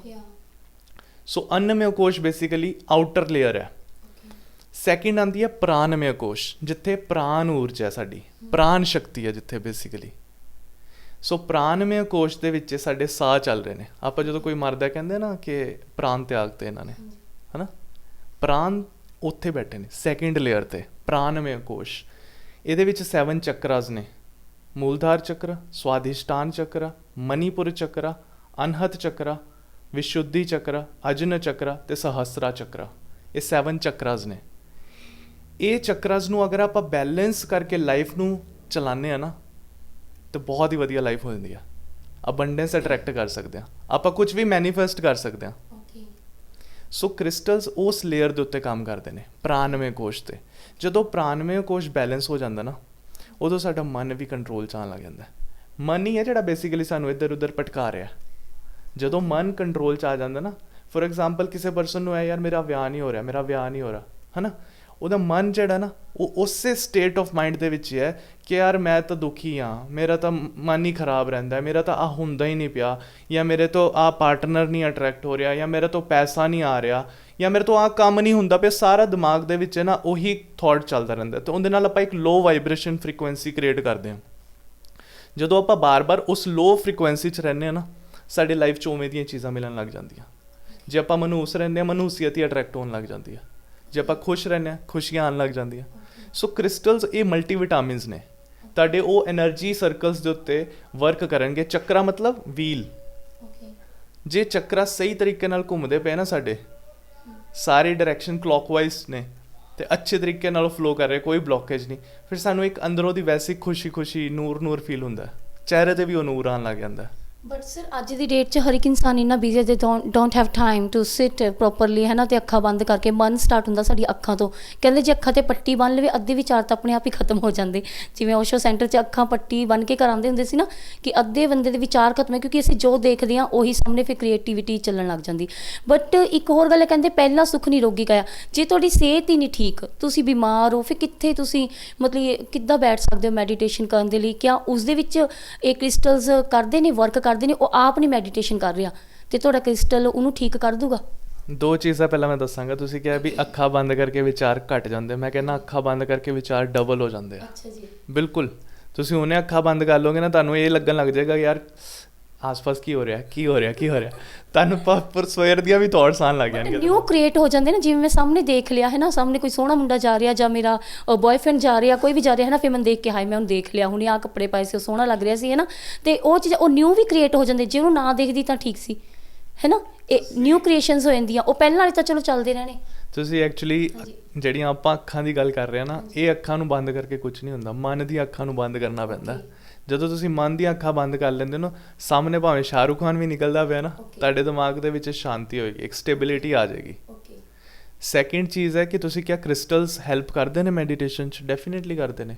ਕਿਉਂ ਕਰਨ 'ਚ ਕਿਸੇ ਨੂੰ, ਜੇ ਕੋਈ ਬਿਮਾਰ ਹੈ, ਕੋਈ ਫਿਜ਼ੀਕਲ, ਡੈਫੀਨੇਟਲੀ ਕਰਦੇ ਨੇ, ਡੈਫੀਨੇਟਲੀ। ਕਿਉਂ? ਉਹਦਾ ਰੀਜ਼ਨ ਹੈ ਕਿ ਆਪਾਂ ਇੱਕ ਕਲਰ ਦੀ ਸਾਈਕੋਲੋਜੀ ਤੁਸੀਂ ਪੜ੍ਹੀ ਹੋਣੀ ਹੈ ਵੀ ਕਲਰਸ ਦੇ ਨਾਲ ਵੀ ਬਹੁਤ ਇੰਪੈਕਟ ਪੈਂਦਾ ਹੈ। ਜਦੋਂ ਆਪਾਂ ਕੋਈ ਸਪੋਜ਼ ਕਰੋ ਹੁਣ ਆਪਣੇ ਸਾਰੇ ਆਲੇ ਦੁਆਲੇ ਕਮਰੇ ਦੇ ਵਿੱਚ ਲਾਲ ਰੰਗ ਦਾ ਹੀ ਹੋਵੇ, ਤੁਹਾਨੂੰ ਕੀ ਇੰਪੈਕਟ ਫੀਲ ਹੋਏਗਾ? ਇੱਕੋਦਮ ਅਟਪਟਾ ਜਿਹਾ ਲੱਗੇਗਾ। ਜਾਂ ਇੱਕ ਤੋਤੀਆ ਹਰਾ ਰੰਗ ਹੋਵੇ ਚਾਰੋਂ ਦੀਵਾਰਾਂ 'ਤੇ, ਇਸ ਕਮਰੇ 'ਚ ਤੁਹਾਨੂੰ ਬਾਹ ਦਿੱਤਾ, ਤੁਹਾਨੂੰ ਕੀ ਫੀਲ ਹੋਏਗਾ?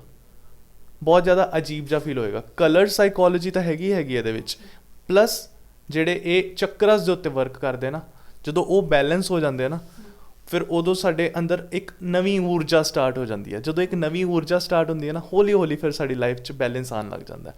ਜਦੋਂ ਮਨ ਦੀ ਸਟੇਬਿਲਿਟੀ ਆ ਜਾਂਦੀ ਹੈ, ਇਮੋਸ਼ਨਸ ਦੀ ਸਟੇਬਿਲਿਟੀ ਆ ਜਾਂਦੀ ਹੈ, ਡਿਜ਼ਾਇਰਸ ਦੇ ਉੱਤੇ ਕੰਟਰੋਲ ਆ ਜਾਂਦਾ ਹੈ, ਆਪਾਂ ਆਪਣੀਆਂ ਰਿਸਪੌਂਸਿਬਿਲਟੀਜ਼ ਨੂੰ ਆਈਡੈਂਟੀਫਾਈ ਕਰਨ ਲੱਗ ਜਾਂਦੇ ਹਾਂ, ਫਿਰ ਉਦੋਂ ਆਪਾਂ ਉਸ ਕ੍ਰਿਸਟਲ ਨੂੰ ਜਿਵੇਂ ਵੀ ਐਨਰਜਾਈਜ਼ ਕੀਤਾ ਹੋਏਗਾ ਨਾ, ਉਵੇਂ ਉਹ ਵਰਕ ਕਰਨ ਲੱਗ ਜਾਏਗਾ। ਓਕੇ, ਚਲੋ ਇੱਕ ਵਾਰ ਫਿਰ ਤੋਂ ਆਪਾਂ ਪ੍ਰੈਕਟੀਕਲ ਕਰਕੇ ਦੇਖਦੇ ਹਾਂ। ਮੈਂ ਕਿਸੇ ਥਰਡ ਪਰਸਨ ਦਾ ਤੁਹਾਡੇ ਤੋਂ ਕਢਾਵਾਂਗੀ। ਮਤਲਬ ਬੰਦਾ ਕਿਤੇ ਮਰਜ਼ੀ ਹੋਵੇ, ਸੱਤ ਸਮੁੰਦਰ ਪਾਰ ਕਿਤੇ ਵੀ ਤੁਸੀਂ ਉੱਥੇ ਬੈਠੇ ਉਹਦੀ ਐਨਰਜੀ ਸਕੈਚ ਕਰ ਲੈਣੀ ਆ। ਇਹਨਾਂ ਦੀ ਡੇਟ ਆਫ ਬਰਥ ਆ ਅਤੇ ਮੈਂ ਤੁਹਾਨੂੰ ਪਿਕ ਦਿਖਾ ਦਿੰਦੀ ਹਾਂ। ਤੁਸੀਂ ਇਹਨਾਂ ਦੀਆਂ ਮਤਲਬ ਦੱਸਣੀਆਂ ਕੀ ਇਹਨਾਂ ਦੀ ਲਾਈਫ 'ਚ ਚੱਲ ਰਿਹਾ ਹੈ, ਕੀ ਸਿਚੁਏਸ਼ਨ ਹੈ ਨਾ, ਕਿੰਨਾ ਇਹ ਸਟਰਗਲ ਕਰ ਰਹੇ, ਕੀ ਮਤਲਬ ਇਹਦੇ ਨਾਲ ਗੁੱਡ ਹੋਊਗਾ ਜਾਂ ਬੈਡ ਹੋਊਗਾ।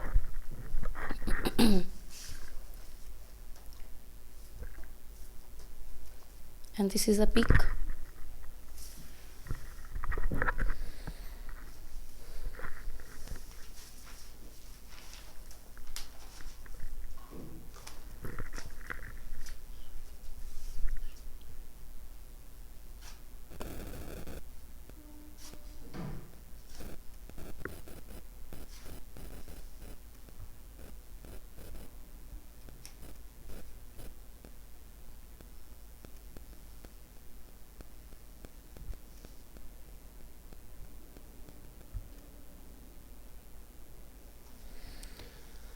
ਦੇਖੋ, ਇਹਨਾਂ ਦੀਆਂ ਨਾ ਦੋ ਪ੍ਰੋਮੀਨੈਂਟ ਐਨਰਜੀਜ਼ ਦਿਖਦੀਆਂ ਪਈਆਂ।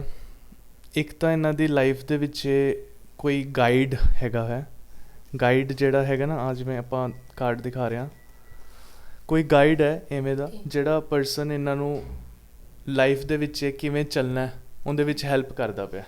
ਇੱਕ ਬਹੁਤ ਜ਼ਿਆਦਾ ਕਨਫਿਊਜ਼ਡ ਪਰਸਨੈਲਿਟੀ ਹੈ, ਬਹੁਤ ਜ਼ਿਆਦਾ ਕਨਫਿਊਜ਼ਡ ਰਹਿੰਦੇ ਨੇ, ਥੋਟਸ ਇਹਨਾਂ ਦੇ ਬਹੁਤ ਜ਼ਿਆਦਾ ਉੱਪਰ ਨੀਚੇ ਰਹਿੰਦੇ ਨੇ।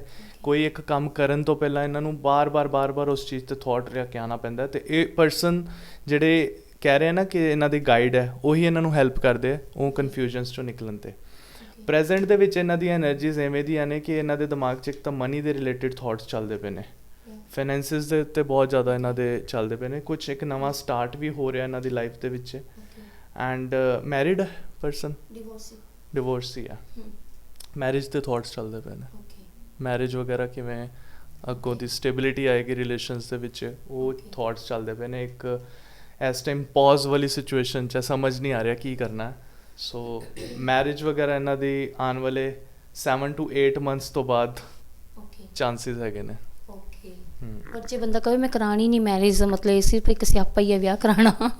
ਥੋਟਸ ਚੇਂਜ ਹੋ ਜਾਣਗੇ 7 to 8 months ਤੋਂ ਬਾਅਦ, ਥੋਟਸ ਚੇਂਜ ਹੋਣ ਲੱਗ ਜਾਣਗੇ। ਜਦੋਂ ਇੱਕ ਇਕੱਲਾਪਨ ਫੀਲ ਹੋਣ ਲੱਗ ਜਾਏਗਾ ਨਾ, ਹੁਣ ਦੇਖੋ ਜਦੋਂ ਕੋਈ ਪਰਸਨ ਦਾ ਡਿਵੋਰਸ ਹੋ ਰਿਹਾ ਨਾ, ਜੇ ਤਾਂ ਉਹ ਆਪਣੇ ਅੰਦਰ ਵਿਰਾਗ ਕ੍ਰੀਏਟ ਕਰ ਰਿਹਾ ਕਿ ਯਾਰ ਇਹ ਵਿਰਾਗ ਵਾਲਾ ਹੀ ਥੋਟ ਹੈ ਕਿ ਸਭ ਸਿਆਪਾ ਹੈ, ਵਿਰਾਗੀ ਅਗਰ ਥੋਟ ਤੁਹਾਡੇ ਲੰਬੇ ਟਾਈਮ ਤੱਕ ਰਹਿੰਦੇ ਫਿਰ ਉਹ ਅਧਿਆਤਮਿਕ ਹੋ ਜਾਂਦਾ।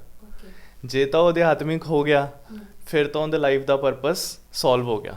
ਅਤੇ ਜੇ ਉਹ ਅਧਿਆਤਮਿਕ ਨਹੀਂ ਹੋ ਕੇ ਬਾਕੀ ਲੋਕਾਂ ਨਾਲ ਕੰਪੇਅਰ ਕਰਕੇ ਆਪਣੇ ਆਪ 'ਚ ਜੈਲਸ ਫੀਲ ਕਰ ਰਿਹਾ ਜਾਂ ਆਪਣੇ ਆਪ 'ਚ ਲੋ ਫੀਲ ਕਰ ਰਿਹਾ ਜਾਂ ਇਹ ਫੀਲ ਕਰ ਰਿਹਾ ਯਾਰ ਬਾਕੀਆਂ ਕੋਲ ਬਹੁਤ ਕੁਛ ਹੈ, ਮੇਰੇ ਕੋਲ ਇਹ ਨਹੀਂ ਹੈਗਾ, ਫਿਰ ਉਹਨੂੰ 7-8 ਮਹੀਨੇ ਬਾਅਦ ਵਿਆਹ ਵਾਸਤੇ ਓਪਰਚੁਨਿਟੀਜ਼ ਦਿਖਣ ਲੱਗ ਜਾਣਗੀਆਂ। ਅਤੇ ਜੇ ਉਹ ਵਿਰਾਗੀ ਹੋ ਗਿਆ ਅਤੇ ਉਹ ਅਧਿਆਤਮਿਕ ਹੋ ਗਿਆ। ਕਿਆ ਸਪਿਰਿਚੁਅਲ ਪਰਸਨ ਨੂੰ ਮੈਰਿਜ ਦੀ ਲੋੜ ਨਹੀਂ ਹੁੰਦੀ? ਸਪਿਰਿਚੁਅਲ ਪਰਸਨ ਨੂੰ ਮੈਰਿਜ ਦੀ ਲੋੜ, ਇਹਦੇ ਬਹੁਤ ਡਿਫਰੈਂਟ ਆਨਸਰਸ ਨੇ। ਸੋ ਹਰੇਕ ਦਾ ਅਲੱਗ-ਅਲੱਗ ਆਨਸਰ ਹੈ ਇਹਦੇ ਵਿੱਚ। ਸਪਿਰਿਚੁਅਲ ਪਰਸਨ ਅਗਰ ਤਾਂ ਅੰਦਰੋਂ ਦੀ ਡਿਟੈਚ ਹੋ ਗਿਆ ਨਾ ਸਾਰੀਆਂ ਚੀਜ਼ਾਂ ਨਾਲ, ਫਿਰ ਉਹ ਵਿਆਹ ਕਰੇ ਜਾਂ ਨਾ ਕਰੇ ਉਹਦੇ ਨਾਲ ਕੋਈ ਫਰਕ ਨਹੀਂ, ਕਿਉਂਕਿ ਉਹ ਅੰਦਰੋਂ ਦੀ ਡਿਟੈਚ ਹੋ ਗਿਆ। ਹੁਣ ਅਗਰ ਉਹਨੂੰ ਪਾਰਟਨਰ ਵੀ ਉਵੇਂ ਦਾ ਮਿਲ ਜਾਂਦਾ ਫਿਰ ਤਾਂ ਬੱਲੇ ਬੱਲੇ ਹੋ ਜਾਂਦੀ ਹੈ।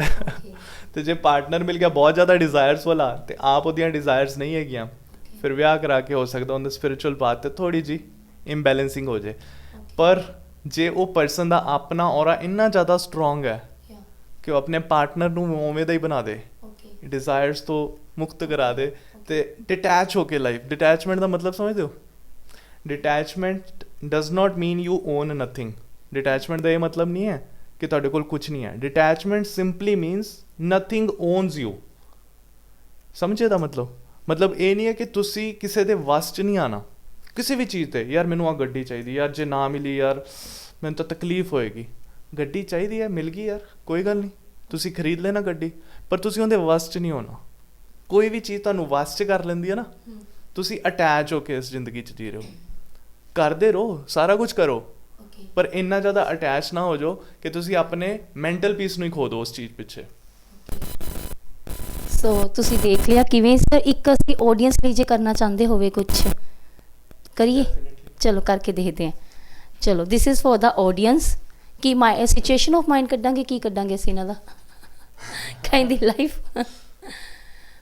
ਚਲੋ ਲੈਟਸ ਸੀ ਕੁਐਸਚਨ ਤੁਸੀਂ ਦੱਸੋ। ਕੁਐਸਚਨ ਰਿਲੇਸ਼ਨਸ਼ਿਪ ਬਾਰੇ ਕਰਦੇ ਆ। ਅੱਜ ਦੀ ਡੇਟ 'ਚ ਹਰ ਬੰਦਾ ਚਾਹੁੰਦਾ ਉਹਦਾ ਸੋਲਮੇਟ ਕਿੱਥੇ ਹੈ, ਉਹਦਾ ਟਵਿਨ ਫਲੇਮ ਕਿੱਥੇ ਆ, ਉਹਦਾ ਪਾਰਟਨਰ। ਯੰਗਸਟਰਸ ਲਈ ਕਰਦੇ ਆ।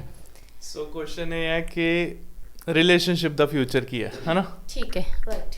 ਚਲੋ ਲੈਟਸ ਸੀ ਸਾਡੀ ਆਡੀਅנס ਦਾ ਫਿਊਚਰ ਕੀ ਹੈ ਰਿਲੇਸ਼ਨਸ਼ਿਪ ਦਾ। ਲੈਟਸ ਸੀ ਮੇਰਾ ਵੀ ਵਿੱਚ ਹੀ ਹੈ ਨਾ। ਦੇਖੋ ਪ੍ਰੈਜ਼ੈਂਟਲੀ ਇਹਨਾਂ ਦੇ ਰਿਲੇਸ਼ਨਸ਼ਿਪ 'ਚ ਥੋੜ੍ਹਾ ਜਿਹਾ ਉੱਪਰ ਨੀਚੇ ਚੱਲਦਾ ਪਿਆ ਸਿਸਟਮ। ਪ੍ਰੈਜ਼ੈਂਟਲੀ ਮੈਨੂਪੂਲੇਸ਼ਨ ਗੇਮਸ ਵੀ ਹੋ ਰਹੀਆਂ। ਕੋਈ ਪਾਰਟਨਰ ਕਿਸੇ ਨੂੰ ਮੈਨੂਪੂਲੇਟ ਕਰ ਰਿਹਾ ਜਾਂ ਆਪ ਹੀ ਸਾਹਮਣੇ ਵਾਲੇ ਨੂੰ ਮੈਨੂਪੂਲੇਟ ਕਰ ਰਿਹਾ। ਬਹੁਤ ਹੀ ਇੱਕ ਫਾਇਰੀ ਜੀ ਸਿਚੁਏਸ਼ਨ ਕ੍ਰੀਏਟ ਹੋਈ ਹੈ। ਮਤਲਬ ਕੁਝ ਪੁਆਇੰਟਸ 'ਤੇ ਸਟਕਨੈਸ ਫੀਲ ਹੋ ਰਹੀ ਹੈ ਰਿਲੇਸ਼ਨਸ 'ਚ। ਉਵੇਂ ਠੀਕ ਹੈ ਬਟ ਸਟਕਨੈਸ ਹੈਗੀ ਹੈ ਕਈ ਜਗ੍ਹਾਵਾਂ 'ਤੇ। ਇੱਕ ਦੂਸਰੇ ਦੇ ਉੱਤੇ ਬਲੇਮਸ ਵੀ ਲੱਗਦੇ ਪਏ ਨੇ ਐਂਡ ਸਟਰੈਂਥ ਵੀ ਕ੍ਰੀਏਟ ਹੋ ਰਹੀ ਹੈ। ਨਾਲ ਦੀ ਨਾਲ ਤੁਸੀਂ ਆਪਣੇ ਲਾਈਫ ਦੇ ਵਿੱਚ ਜੋ ਐਗਜ਼ੈਕਟਲੀ ਉਸ ਪਾਰਟਨਰ ਤੋਂ ਚਾਹੁੰਦੇ ਸੀਗੇ ਨਾ, ਉਹਨੂੰ ਉਵੇਂ ਦਾ ਬਣਾਉਣ ਦੀ ਕੋਸ਼ਿਸ਼ ਵੀ ਕੀਤੀ ਜਾ ਰਹੀ ਹੈ। ਪਰ ਜਦੋਂ ਨਹੀਂ ਮਿਲ ਪਾ ਰਿਹਾ ਉਵੇਂ ਦਾ, ਫਿਰ ਇੱਕ ਬੈਕ ਸਟੈਪ ਵੀ ਲਿੱਤਾ ਜਾ ਰਿਹਾ। ਹੈਵੀ ਹੋਇਆ ਪਿਆ ਰਿਲੇਸ਼ਨ ਦੇ ਵਿੱਚ, ਥੋੜ੍ਹੀ ਜਿਹੀ ਹੈਵੀਨੈਸ ਕ੍ਰੀਏਟ ਹੋਈ ਹੋਈ ਹੈ।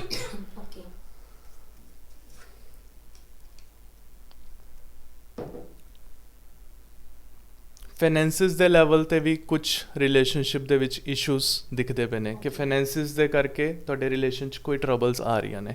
ਤੁਸੀਂ ਫਾਈਨੈਂਸ਼ੀਅਲ ਲੈਵਲਸ 'ਤੇ ਬਹੁਤ ਜ਼ਿਆਦਾ ਸੋਚ ਰਹੇ ਹੋ ਅਤੇ ਇਹ 1 ਮਈ ਤੱਕ ਇਹ ਲਾਗੂ ਰਹੇਗੀ ਚੀਜ਼। ਹਾਂ, ਉਸ ਤੋਂ ਬਾਅਦ ਰਿਲੇਸ਼ਨਸ਼ਿਪ ਵਧੀਆ, ਰਿਲੇਸ਼ਨਸ਼ਿਪ ਦੀ ਐਨਰਜੀਜ਼ ਚੇਂਜ ਹੋ ਜਾਣਗੀਆਂ। ਇਹ ਸਿਰਫ 1 ਮਈ ਤੱਕ ਹੈ। ਐਂਡ ਆਫਟਰ 3 ਮੰਥਸ ਤੁਸੀਂ ਕਹਿ ਲਓ ਕਿ ਰਿਲੇਸ਼ਨ ਦੇ ਵਿੱਚ ਥੋੜ੍ਹੀਆਂ ਜਿਹੀਆਂ ਅਗਰ ਮੈਚਿਓਰਿਟੀ ਲੈ ਕੇ ਆਉਂਦਾ ਪਰਸਨ, ਲਾਈਕ ਕਈ ਚੀਜ਼ਾਂ ਇਸ਼ੂਜ਼ ਜਿਹੜੇ ਛੱਡ ਦਿੰਦਾ। ਫੋਰ ਐਗਜ਼ਾਮਪਲ ਅਗਰ ਉਹ ਆਪਣੇ ਪਾਰਟਨਰ ਦੇ ਉੱਤੇ ਮੈਨੂਪੂਲੇਸ਼ਨ ਗੇਮਸ ਕਰਨੀਆਂ ਛੱਡ ਦਿੰਦਾ, ਬਲੇਮ ਗੇਮਸ ਛੱਡ ਦਿੰਦਾ ਐਂਡ ਜਿਹੜਾ ਇੱਕ ਹੈਵੀਨੈਸ ਉਸ ਪਰਸਨ ਦੇ ਉੱਤੇ ਕ੍ਰੀਏਟ ਕਰ ਰਿਹਾ ਉਹ ਛੱਡ ਦਿੰਦਾ। ਸੋ ਇੱਕ 3 ਮੰਥਸ ਤੋਂ ਬਾਅਦ ਰਿਲੇਸ਼ਨਸ਼ਿਪ ਦੇ ਵਿੱਚ ਥੋੜ੍ਹੀ ਜਿਹੀ ਕਲੀਨਿੰਗ ਸਟਾਰਟ ਹੋ ਜਾਏਗੀ। ਕਈ ਵਾਰ ਸਰ ਕੋਈ ਜਿੱਦਾਂ ਰਿਲੇਸ਼ਨਸ਼ਿਪ ਦੀ ਗੱਲ ਕੀਤੀ ਗਈ ਆ ਅੱਜ ਦੀ ਡੇਟ 'ਚ, ਕਈ ਵਾਰ ਬੰਦਾ ਰਿਲੇਸ਼ਨ ਸਿਰਫ ਉਹਦੇ ਫਾਇਦੇ ਲਈ ਕਰਦਾ ਹੈਗਾ, ਹੈ ਨਾ। ਪਰ ਕਹਿੰਦੇ ਹੌਲੀ ਹੌਲੀ ਕਿ ਸੈਕਿੰਡ ਪਰਸਨ ਤੋਂ ਇੰਨਾ ਪਿਆਰ ਮਿਲਦਾ, ਕਹਿੰਦੇ ਨਾ ਕਿ ਉਹ ਵਫਾ ਪੇ ਉਤਰ ਆਏ ਹੈ ਨਾ। ਹੌਲੀ ਹੌਲੀ ਉਹ ਮਜਬੂਰ ਹੋ ਜਾਂਦਾ ਉਹਦੇ ਨਾਲ ਵਫਾ ਕਰਨ ਦੇ ਲਈ, ਉਹਦੇ ਨਾਲ ਲੋਇਲਟੀ ਕਰਨ ਦੇ ਲਈ, ਹੈ ਨਾ।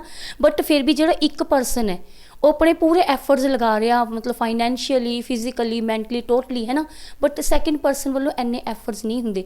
ਇਹਨੂੰ ਅਸੀਂ ਇੱਕ ਤਰਫਾ ਪਿਆਰ ਕਹੋਗੇ ਕਿ ਦੋਨਾਂ ਤਰਫਾ ਕਰੂੰਗੇ, ਮਤਲਬ ਪਰ ਪਿਆਰ ਅਸੀਂ ਖਰੀਦ ਨਹੀਂ ਸਕਦੇ, ਹੈ ਨਾ। ਜੇਕਰ ਇੱਕ ਬੰਦਾ ਉਹਦੇ ਲਈ ਇੰਨਾ ਫਾਈਨੈਂਸ਼ੀਅਲੀ ਉਹਦੇ ਲਈ ਕਰ ਰਿਹਾ, ਹੈ ਨਾ, ਅਤੇ ਫਿਜ਼ੀਕਲੀ, ਮੈਂਟਲੀ, ਐਵਰੀਥਿੰਗ, ਤਨ ਮਨ ਧਨ ਸਾਰੀ, ਹੈ ਨਾ।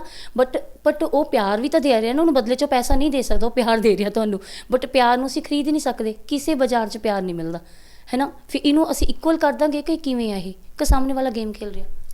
ਦੋ ਚੀਜ਼ਾਂ ਇਹਦੇ ਵਿੱਚ, ਇੱਕ ਤਾਂ ਸਾਹਮਣੇ ਵਾਲੇ ਪਰਸਨ ਨੂੰ ਅਗਰ ਤੁਸੀਂ ਆਪਣੀ ਲਾਈਫ ਦੇ ਵਿੱਚ ਪਰਮਾਨੈਂਟ ਸਮਝਿਆ ਨਾ, ਤੇ ਫਿਰ ਥੋੜ੍ਹੇ ਜਿਹੇ ਸੈਕਰੀਫਾਈਸ ਤਾਂ ਤੁਹਾਨੂੰ ਕਰਨੇ ਹੀ ਪੈਣਗੇ। ਹੁਣ ਉਹਦੇ ਵਿੱਚ ਤੁਸੀਂ ਇੱਕ ਤਰਫਾ ਕਹੋ ਜਾਂ ਫਿਰ ਕਹੋ ਕਿ ਯਾਰ ਸਾਹਮਣੇ ਵਾਲੇ ਦੀ ਪਰਸਨੈਲਿਟੀ ਹੀ ਐਵੇਂ ਦੀ ਆ।